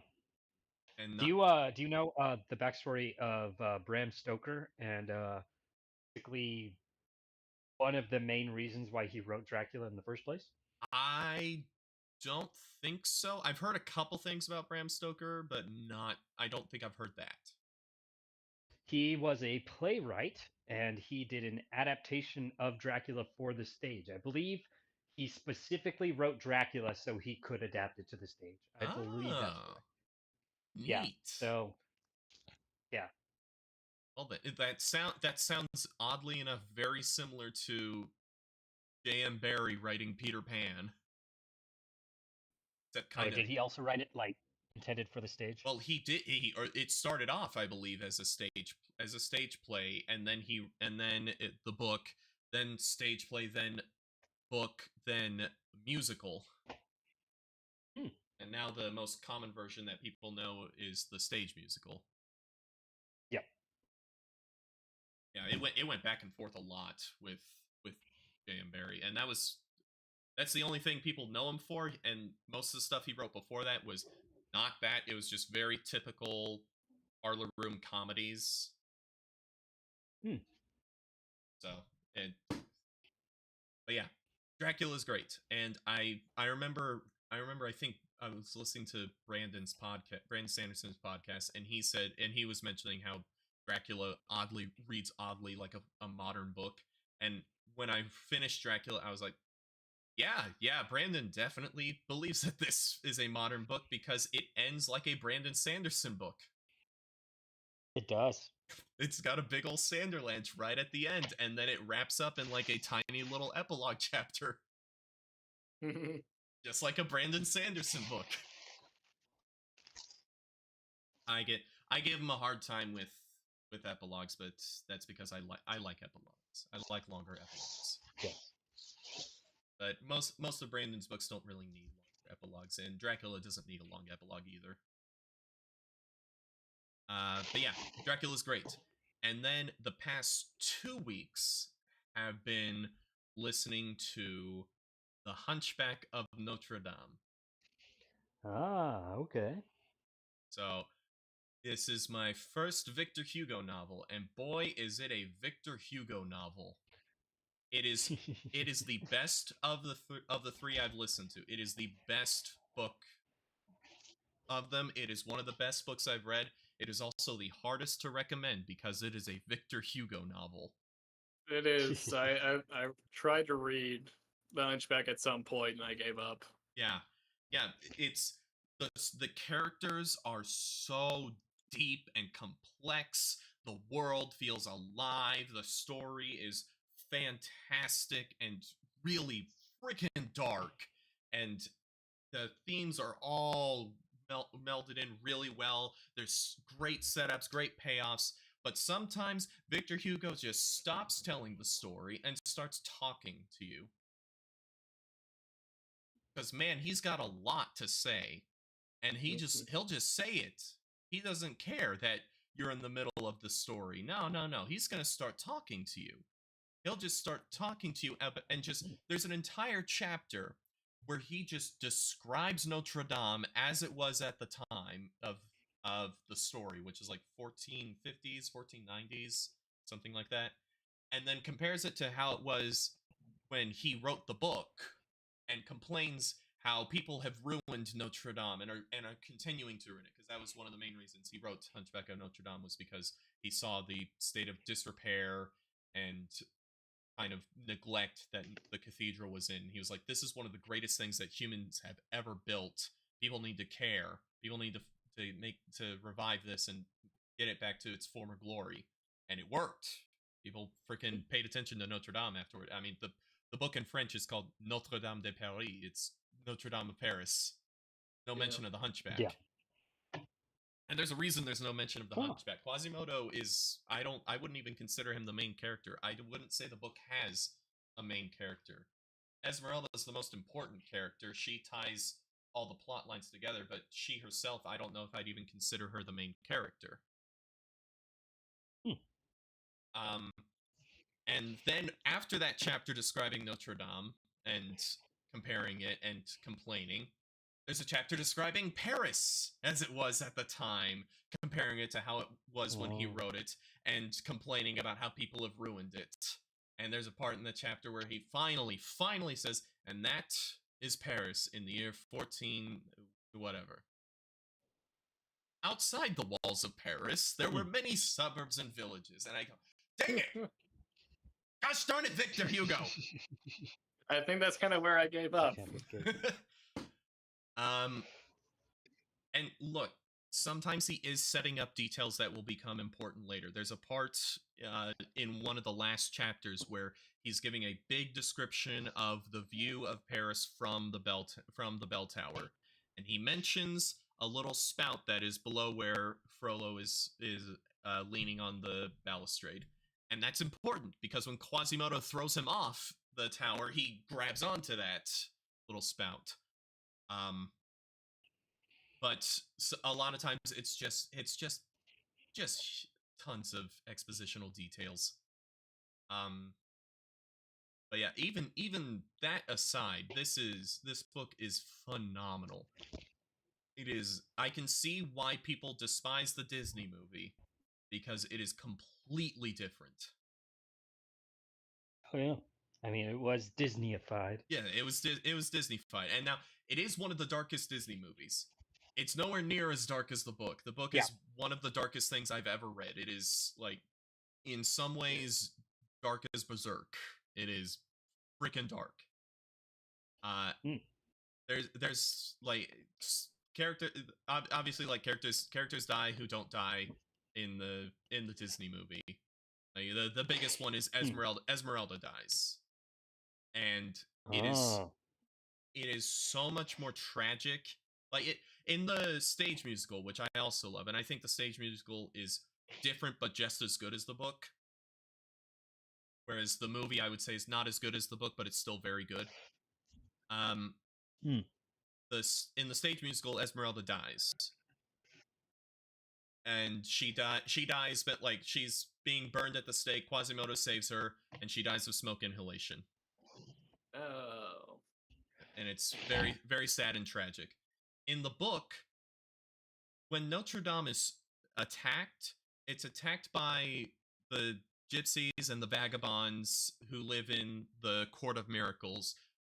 They're trying to get Esmeralda out of Notre Dame because they're going to negate the laws of sanctuary and hang her for being a witch. But Quasimodo is blind, not blind. He's blind in one eye, and he's almost completely deaf because of the bells, because he's the bell ringer. Mm-hmm.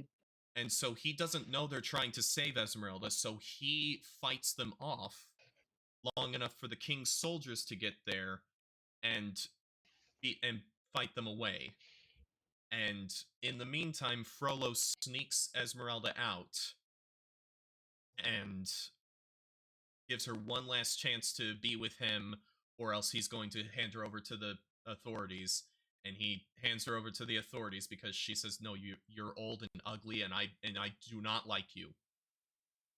And then he hands her over to this old lady who absolutely despises gypsies because they stole her daughter.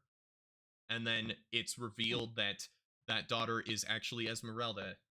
But right when they find that out, the soldiers arrive, and Esmeralda twist. Yes, and Esmeralda's mom does Le twist, the Victor Hugo special. Yes, dude. And then Esmeralda's mom does everything, every single possible thing she can to save Esmeralda's life, and each one slowly fails over the course of this long chapter, and it's just heartbreaking. And then the chapter ends with Esmeralda's mom dies because she tries one last time to save Esmeralda, and the guard she bites the guard's arm, and they throw her off, and she lands on the ground, and she breaks her neck and dies. And then the guard carries Esmeralda up to the palisade to hang her. Not the palisade. the gibbet to hang her. And then the next chapter is Quasimodo had led the guards through Notre Dame trying to find Esmeralda, unknowingly that they were the ones who were trying to hang her. And then he finally finally gives up, but then he sees Frollo, and Frollo's looking out across from the bell tower at Esmeralda being hung. And Quasimodo sees him looking there, and Frollo laughs, and Quasimodo doesn't hear it because he's deaf, but he does see it, and then he throws Frollo off of Notre Dame. Frollo grabs onto that little spout that was mentioned and hangs there for like a few pages trying to get up. And it mentions that Quasimodo the entire time could just reach out and pick him up, and he doesn't even look at him. He just looks at Esmeralda. And then finally Frollo falls off, lands on a house, doesn't quite die, then falls the rest of the way and dies. And Quasimodo watches him fall. He looks at Frollo, he looks at Esmeralda, and he says, all that I have ever loved. And then the next chapters are the last few chapters are just little epilogues.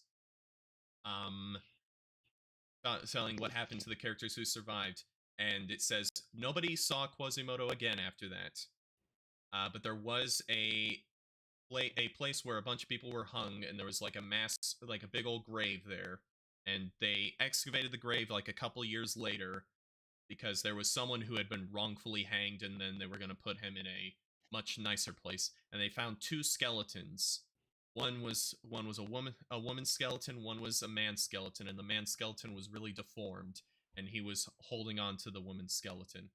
And when they tried to remove the woman's skeleton from the man's, the man's skeleton crumbled to dust. Dang. And that's it. That's how the book ends. It is absolutely heartbreaking, and I love it. I absolutely love it. Oh, have you read Les Miserables? I have not read The Miserables starring John McJohn. It's like, well, it's like it is also very, very tragic. It is also very tragic. Probably guess.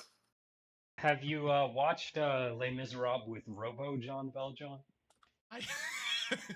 I have seen the video game of Les Miserables that has Robo John McJohn. Yes. And I call him John McJohn because I saw a post that was like, hey, if you ever, as a writer, if you ever worry about not being able to come up with names, just remember that one of the most famous books ever written, one of the greatest books ever written, is about a bunch of sad French people, and it's called The Miserables. And the name of the main character is John McJohn. Yep. Yep. Jean Valjean. Oh boy. But yeah. At some point I am going to read Les Mis, and I will do the unabridged version, and I'll probably do that also audiobook, because I've heard the Waterloo chapters are really, really long. Yep, he definitely still likes to talk to you. Yes, he does. Also, the Hunchback audiobook was like 25 hours long. It took me 2 weeks. The other two took me a week each. The Les Mis audiobook is like 66 hours long. Oh my god. Also, by the way, Zach, you're coming through a little garbled. Oh no. Is that any better? No. Dang it.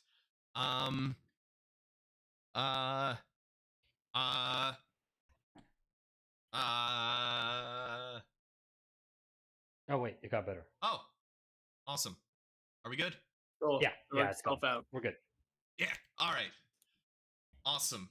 So yeah, I will someday go and read Les Mis, but that audiobook is literally longer than Oathbringer.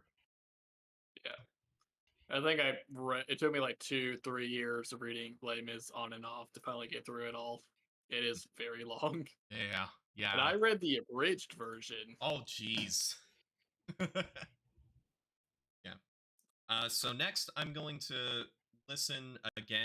re-listen to Tress of the Emerald Sea because I love it. It's my favorite Brandon Sanderson book, and I want to listen to it again, not over the space of a few months.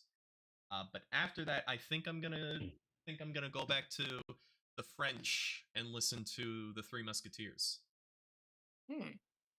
Because Count of Monte Cristo's the best book I've read. Although, Oh, that sounds like fun. Would I Yeah. say Hunchback is It was better? my favorite book before Vonnegut. Would I say Hunchback is better than Count of Monte Cristo? No, I'd probably say Count of Monte Cristo is still better. Then again, I did read an abridged version in sophomore year of high school, so maybe. Well, Same. I think the unabridged version might be better. I don't know. We'll see. But yeah, Dumas is fantastic, so I want to read more. I have also actually read a little bit, like not audiobook. I've started The Fires of Heaven, Book 5 of the Wheel of Time. Yeah. Nice. Yeah. I think I am at one point going to read The Wheel of Time because I want to finish up. I want to get caught up on Stormlight, and I want to read Tress, Yumi. I'm going to read the Three Body Problem series, which I'm doing with my girlfriend and friend Tommy as like a book club sort of thing. Read that, and then I think after I'm done with all that, I'm probably going to read Wheel of Time. Nice. Yeah.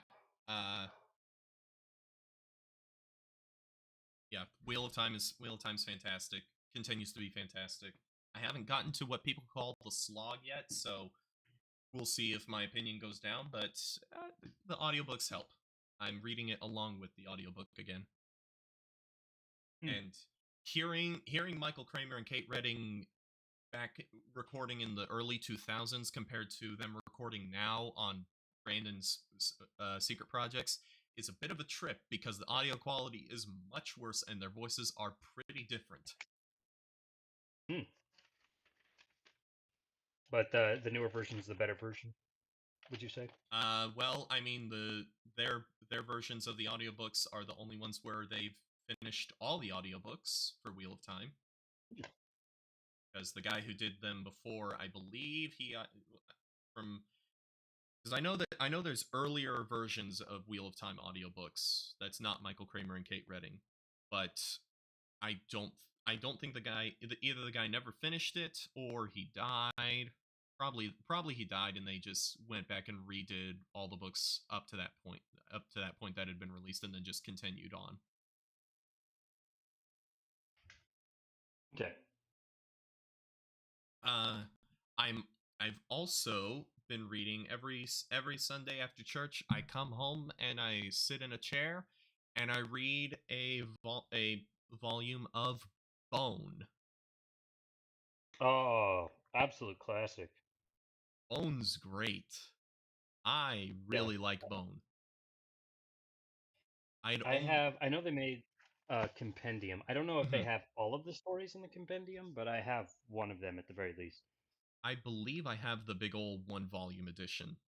So yeah, that's the one I have. yeah, I think that's all of it. Yeah, I think so too. Yeah, Bone's great. Bone's fantastic. I had only ever read the first volume, and now I've gotten 3 in, and yeah, it's a ton of fun.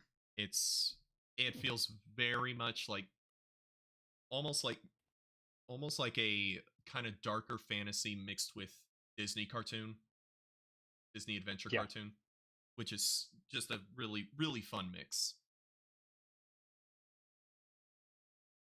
And all the twists and turns in the plot are really fun, and the characters are great. And I really like that. Bone Bones' favorite book is Moby Dick, and he's obsessed with it and keeps trying to tell people about it. And everyone falls asleep when he starts going through it. I've started Moby Dick before. That's also an audiobook I've tried, and yeah, that's a good book, I'm sure. But boy, does he go on a long time about whaling. Yeah, That's none about of that. It doesn't have any of that frou-frou symbolism. It's mm, just about a man hunting an animal. yep. No And symbolism about nothing else. not a single bit of symbolism at all.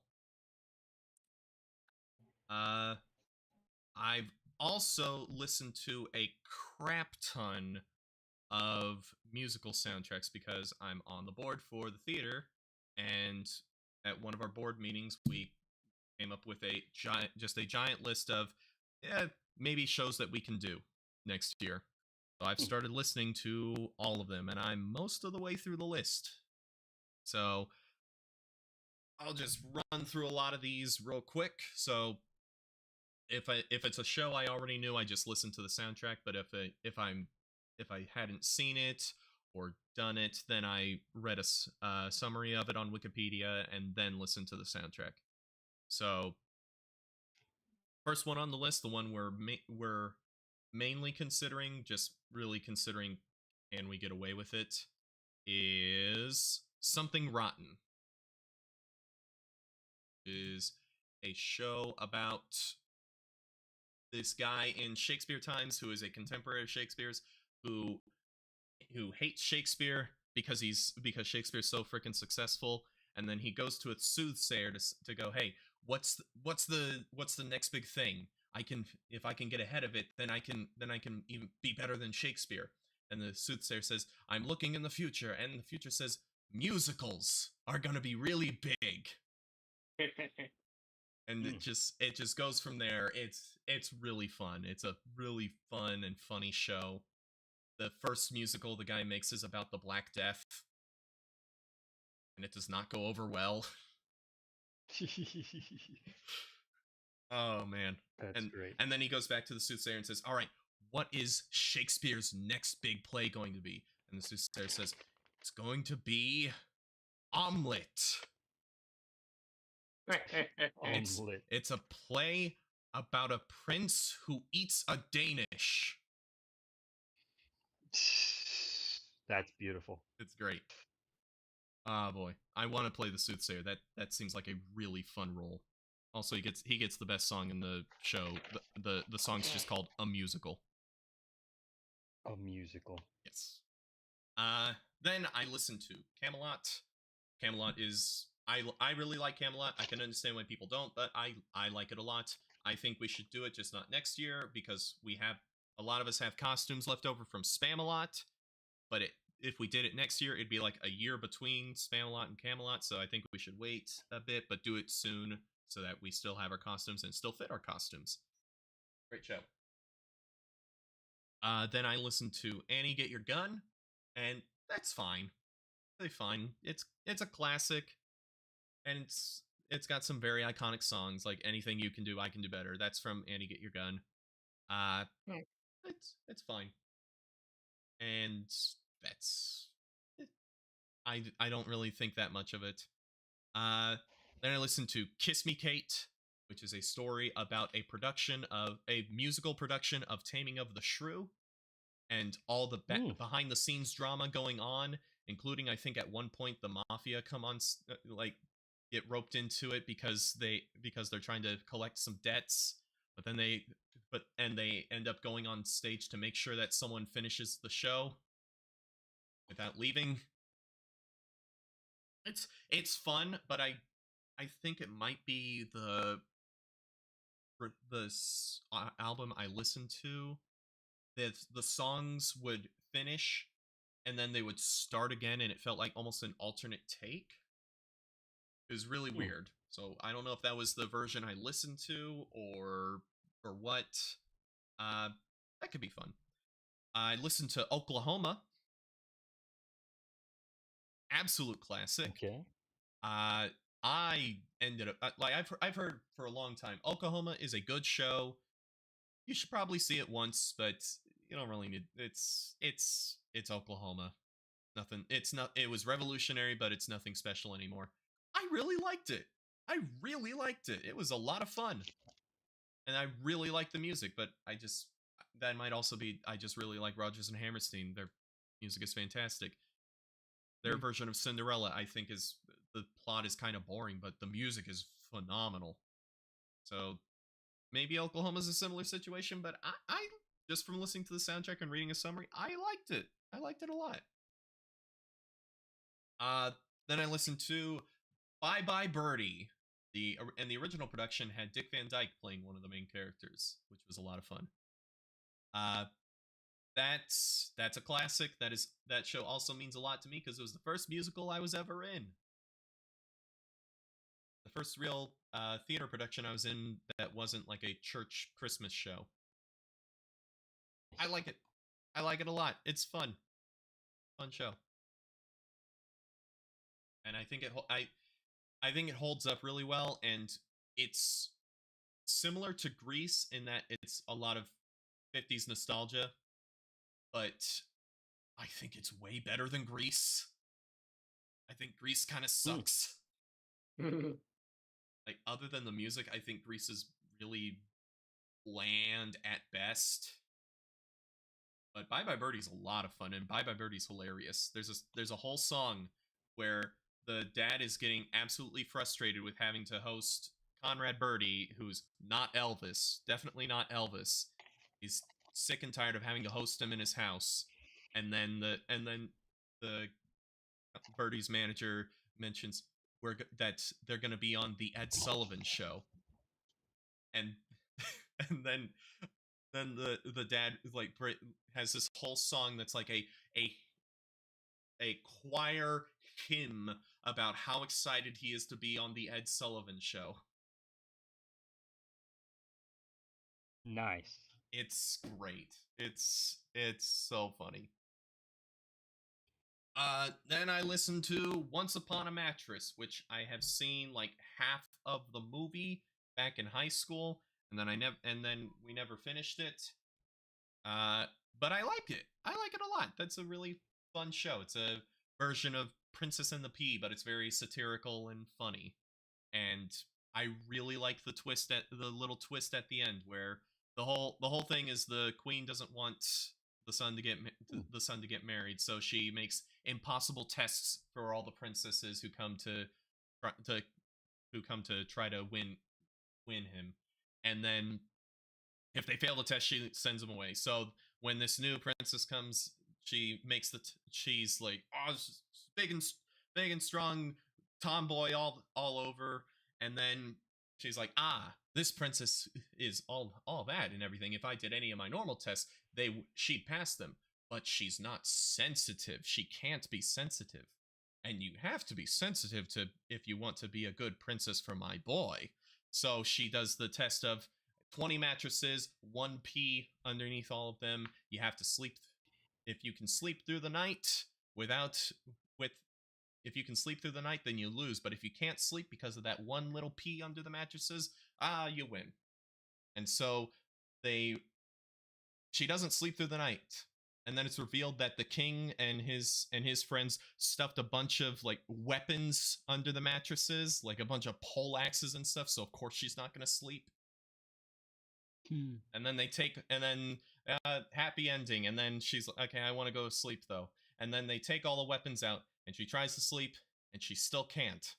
And then they reach under and they take the pea out, and then she's out like a light. It's a cute little twist. I like it. Yeah. It's a cute show, and it's very funny. Then I listened to Brigadoon, which is a show by Lerner and Lowe, the guys who did Camelot and My Fair Lady, and it's a show about these two army guys from America come and visit Scotland, and then they stumble upon this village that only appears once every 100 years. And if anyone from the town leaves, then the spell breaks and they all disappear. There was some other stuff about it. But then one of the guys, of course, ends up falling in love with one of the people from the town, and a bunch of hijinks ensue. It was fun. That was I also listened to it on the absolute wrong day because that was one of the days where where my van was just completely stuffed full where I couldn't even get through anything.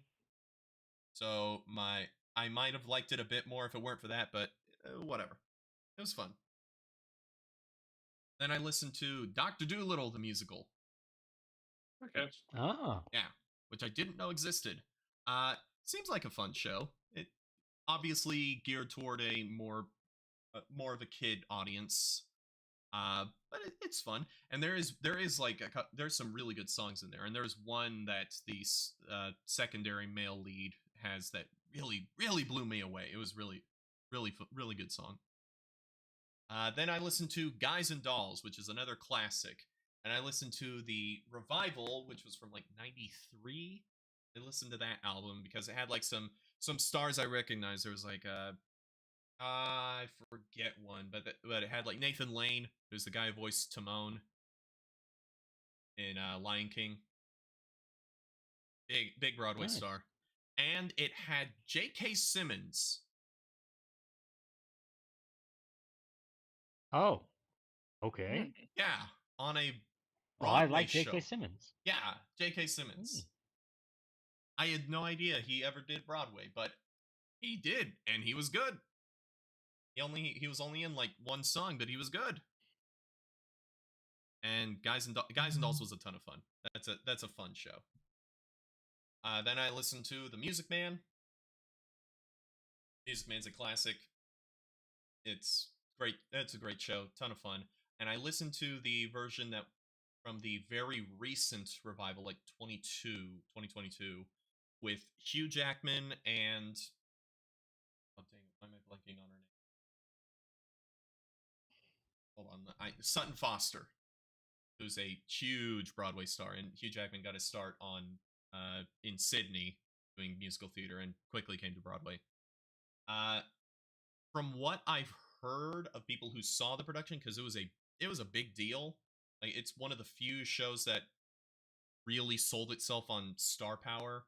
One of the few Broadway productions that I've seen do that, and it seemed to work because I heard a ton of people talking about it. From what I heard from people who saw it, Sutton Foster and especially Hugh Jackman were a bit miscast, which is unfortunate. But just from listening to the album, I didn't get that. They both did great, and I liked it. Nice. Yeah. Then I listened to The Pajama Game, which is another classic that I had never heard of. It was fun. It's fine. Music was fun, and it's an old show, kind of around Oklahoma time. So the album also had like interviews with the writers. That was interesting. Then I listened to Paint Your Wagon, which is a Western musical, also made by Lerner and Lowe, and that was good. That was really good. I'd have to see it because the songs felt pretty disconnected, but I've heard from a lot of people that the movie's good and that it's a really good Western, not just a good musical. So that might be fun. Actually, I don't know how we would do it because the cast is like almost entirely male. There's like one female character, and it's a big point in the plot that she is the only girl in town. So I don't know how we do. There's a few other girls, but it starts off like she's the only girl in town, and that's a big sticking point. So I don't know how we'd. I don't know if we want to try that, considering we had so much trouble getting guys for our last show, but who knows? And then this one, I did a bit more research because it's Young Frankenstein, the musical. But I wanted to watch the movie before I listened to the musical soundtrack. And before I watched Young Frankenstein, I wanted to at least see the first two old Universal Frankenstein movies because I knew it spoofed those a lot. So I had already seen the original Frankenstein, and so then I watched Bride of Frankenstein. And that's good. That's a good movie. It's old. Yeah. It's very old. Both those first two Frankenstein movies are very old, but it's good. They're good. I enjoy them. Young Frankenstein is one of the funniest movies I've seen in a while. It's Mel Brooks, and Mel Brooks considered it, I think he said that he considers it his best movie. And he co-wrote it with Gene Wilder, who also plays the lead, and it was Nice. absolutely hilarious. It strikes that perfect balance of characters taking everything very seriously but doing very stupid things. So like one of the big running gags in the movie is that Igor, or Igor as he pronounces it, is in denial about his hump. Like when Frankenstein, or he says it's Frankenstein. It's not Frankenstein, it's Frankenstein. He meets him, he like puts his hand on his shoulder and accidentally touches him. He's like, oh, sorry. Well, I don't mean to be rude, but I am a brilliant surgeon. Maybe I could do something about that hump. Then Igor goes, what hump? And it's just a long silence of nothing. Let's go! It's absolutely hilarious. The comedic timing on everyone is great. And there's a scene where they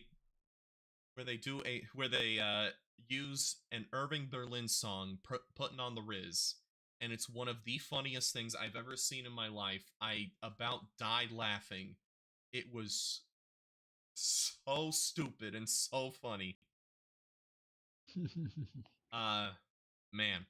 And when I watched the movie, I was like, okay, we're worried about whether or not we can do something rotten. If the musical for Young Frankenstein is anything like the movie, I don't know that we could ever get away with this. And then so I listened to the soundtrack. And yeah, how many songs do we want to cut? Because, oh boy. This is a raunchy musical. Oh dear. It's really funny. But if we wanted to perform it, our group, we try to be mostly family friendly, and Young Frankenstein is not family friendly at all. But I also really want to do it because it'd be hilarious. So that's gonna be an issue. Then I listened to a musical called, which is has only had an off-Broadway production, called Death Takes a Holiday. And it's based on an old movie where Death decides to take on human form and live with this family for a weekend. You know, just take a break. And discover why are people afraid of death? What is it? What's so good about life that people are always afraid of me? So he learns about life, and even falls in love. And it's cute, and the music's really good.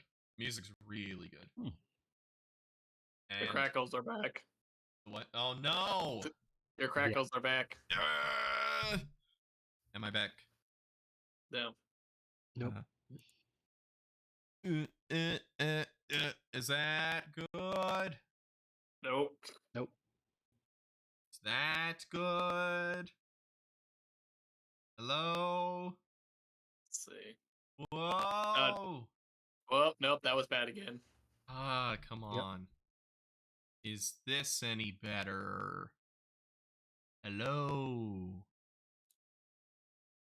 Keep talking. Hello? Yeah. Seems like if you try and get up close to it, maybe it crackles. If I'm up close to it, is it crackling? It's not crackling anymore, but don't do that. Okay, I won't touch it. I'm not gonna touch it. I'm not gonna touch anything. Okay. And last thing, I haven't finished listening all the way through it, but I know the show. Oliver is one of the 4 I recommended, and I love Oliver. I really love Oliver. I especially love the newer version where they revised a couple of the songs and also added a couple scenes so Bill Sykes doesn't come in literally at the beginning of Act 2 with no introduction otherwise. He actually has a scene in the beginning where his character's introduced. Imagine that, introducing the main villain. But yeah. I'll continue on. I still have a few more on the list to listen to. It was a long list. That's what I have listened to. Think. I think that's about it for me. All right. Yeah. Yeah. And I want to finish FF16 so I can go back to playing FF14. Got me in the mood.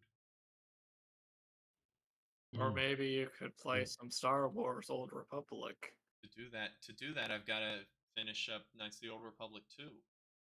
You really don't, though. Yes, You I really do. don't. No, You Mitchell. don't. Mitchell, I do. You don't. Mitchell, I do. Okay, fine. You may have to, but the average normal human being does not need to finish Knights of the Old Republic 2 to understand Star Wars The Old Republic. I know they're not.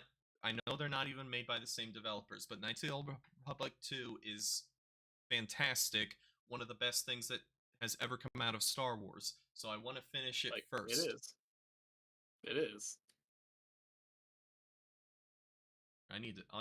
I'll send you guys a clip from Young Frankenstein. It's funny. That's a great movie.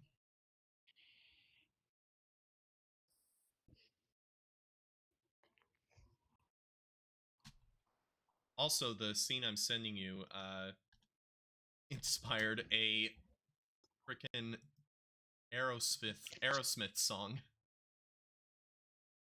Really? Yes.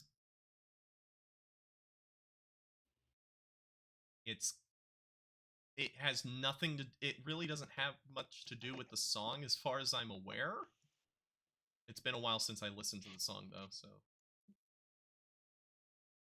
But the song "Walk This Way" is inspired by a bit from Young Frankenstein. Interesting. That's wild. But anyway, we should probably finish this up before we watch all these videos. So, how do we end podcasts? Mitchell, are you still playing Star Wars? I'm still playing Star Wars. I'm fine right now. Not a good time. Still doing it. Okay. Still playing Star Wars. Gotta get my dailies. Oh boy. How many? I got distracted. Yeah, what? You got distracted? I got distracted. I started doing other things. Of course. How much more content do you have in this game? Have you beaten all of it? I mean, it's an MMO. It never ends. It's true, but have you completed all of the content that isn't like evergreen? Like story stuff? No, they have come out with more story stuff, but they drip feed story content. So I'm you're saving haven't done it in a couple of years. I'm saving it up. If you're saying you've waited a couple of years, that means they really drip feed that. Yeah, no. Yeah, no, it's probably been in like a year since they've released like the last like big story update. Oh.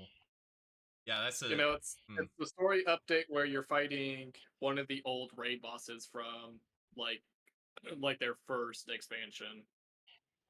Oh. So they didn't It's like an old didn't even put a lot of new resources into that. Yeah. It's like the one of their first planets that they added Ilum. They added like a raid boss named Darth Malgus, and you fight Darth Malgus again, even though you kicked his ass at level 50. So I'm sorry, after fighting the immortal emperor of the Eternal Empire, some rando raid boss that I've beaten already isn't all that intimidating to me. Yeah. Yeah. He just wanted to say hi. Yeah. He was just dropping by to give you his best. You may have beaten me when you were weaker, adventurer, but I am stronger now. Look at my health bar; it's so big. Like, oh wow, that's so cool. Look at all my levels. Oh no! And then he died. Yep. for good this time. No, he died until they need to reuse him again. Yep. Yeah, he pops up When several does times during the Empire side of things. He likes to pop back up every now and then. So when is it going to turn out the Immortal Emperor was actually they cloned the Immortal Emperor several times, and actually secretly the Immortal Emperor was behind the entire Republic the whole time, the entire dark side the entire time. Probably after they get done with the current Malgus storyline. Okay. And they're gonna say somehow the Immortal Emperor survived. Somehow the Yes. Eternal Here's the Emperor thing. returned. There's already fan theories on how they could rework him back in. Because the last time we fought the Immortal Emperor was Valkorion. You kill Valkorion, and then it's like, all right, now you have to find his original body because he's basically been possessing people and taking over their bodies in order to continue on. So you have to find his original corpse and burn it. And then he unleashes a giant force spell, sleep thing, and he invades your mind and tries to take you over. So you defeat him in your mind with a bunch of other Jedi and Sith and everything. And then when you all come out of it, one of the Jedi Masters is like, oh, this Padawan that we thought died is suddenly back to normal now. So, that's all good and dandy. The Immortal Emperor. He did the soul transfer. Yep. It's either the Immortal Emperor or a different Sith Lord that you fought in that expansion named Vaylin, who is his daughter. So if we're going to choose, I would rather have Vaylin come back. Fair. But it's definitely like, yeah, that was weird. That's weird that they mentioned, oh, hey, this Padawan that was sick is now not sick. Man, I want to see if someone's gone back and looked at all the articles that said, no, it's good that they got rid of the expanded universe because it had dumb storylines like Palpatine being cloned, and then see if those same people later on said, Palpatine being cloned is fine. It's a good way to bring back a cool character. Well, I'm sure there's like got to be at least 5 people who hold that opinion. I imagine most who did that were like, this movie is utter crap and everybody hates it. Yeah. Well, I think everybody, it was the one uniting force in geekdom. Everybody had to come together and talk about just how terrible Rise of Skywalker. It was, or not Rise of Skywalker. What's it called? Yeah, Rise of Skywalker. Yeah. Oh, it was Rise of Skywalker. Yeah. Last Jedi was the one that people still to this day vehemently defend, and they're wrong. But there are some people who defend Rise of Skywalker. They're psychopaths. Yeah. I don't know how you can defend that piece of trash.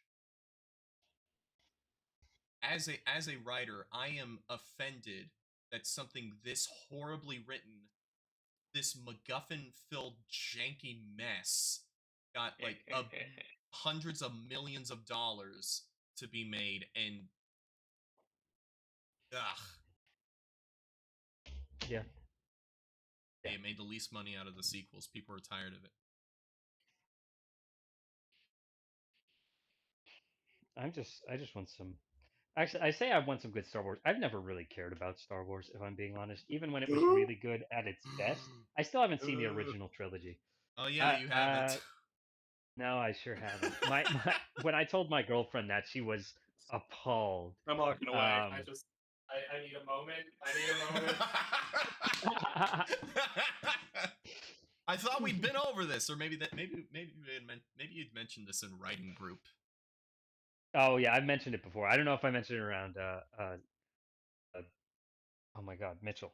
Why did I suddenly forget your name? But yeah, no. I am much more a fan of high sci-fi, so Star Wars just doesn't scratch the itch for me. I like Star Wars because sci-fantasy, and also I grew up with it. But also I think like stuff like the Clone Wars is really, really interesting. I think the best parts, like Empire's a phenomenal movie, and the best parts of Return of the Jedi are amazing. And but there's a lot of crap in Star Wars. Star Wars, like, Clone Wars is the best encapsulation of Star Wars. Like specifically, like season 7 is the perfect encapsulation of not just that show but Star Wars. You have the first 4 Yeah. episodes, that story arc. It is fine. It's a fine thing. Great for kids, especially young boys. They're gonna like it a lot because it's a lot of action and stuff, and it's got a little bit of dark stuff, but not that much. Then you have the next 4 episodes, that storyline, which is utter crap, just terrible, absolutely awful garbage. And then you have the next 4, which are that whole story arc is amazing, one of the best things I've ever seen. Yeah, that sounds about right. And that's Star Wars. Sometimes it's great, sometimes it's terrible, sometimes it's you know. And then if I wanted to be pretentious, I would say, and that's life. Sometimes it's great, sometimes it's terrible, and sometimes it's just back it up. Back away. But I gotta get the video essay narrator voice when I get back it up. No, hold on. I want the video essay narrator voice where I just get right up close to the microphone and have a lot of vocal fry. Put down the headphones for a minute. And I just sound really disinterested, and that's why we should completely overthrow all of your government and or economies because of Star Wars. God dang you, Star Wars. Look at what you've done.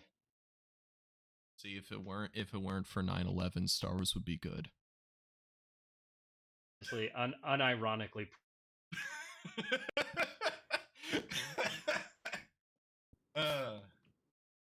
Oh boy, let's not put that one as the title of the. The title is now, if it weren't for 9/11, Star Wars would be good.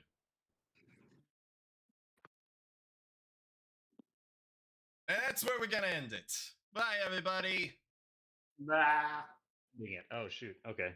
Bye.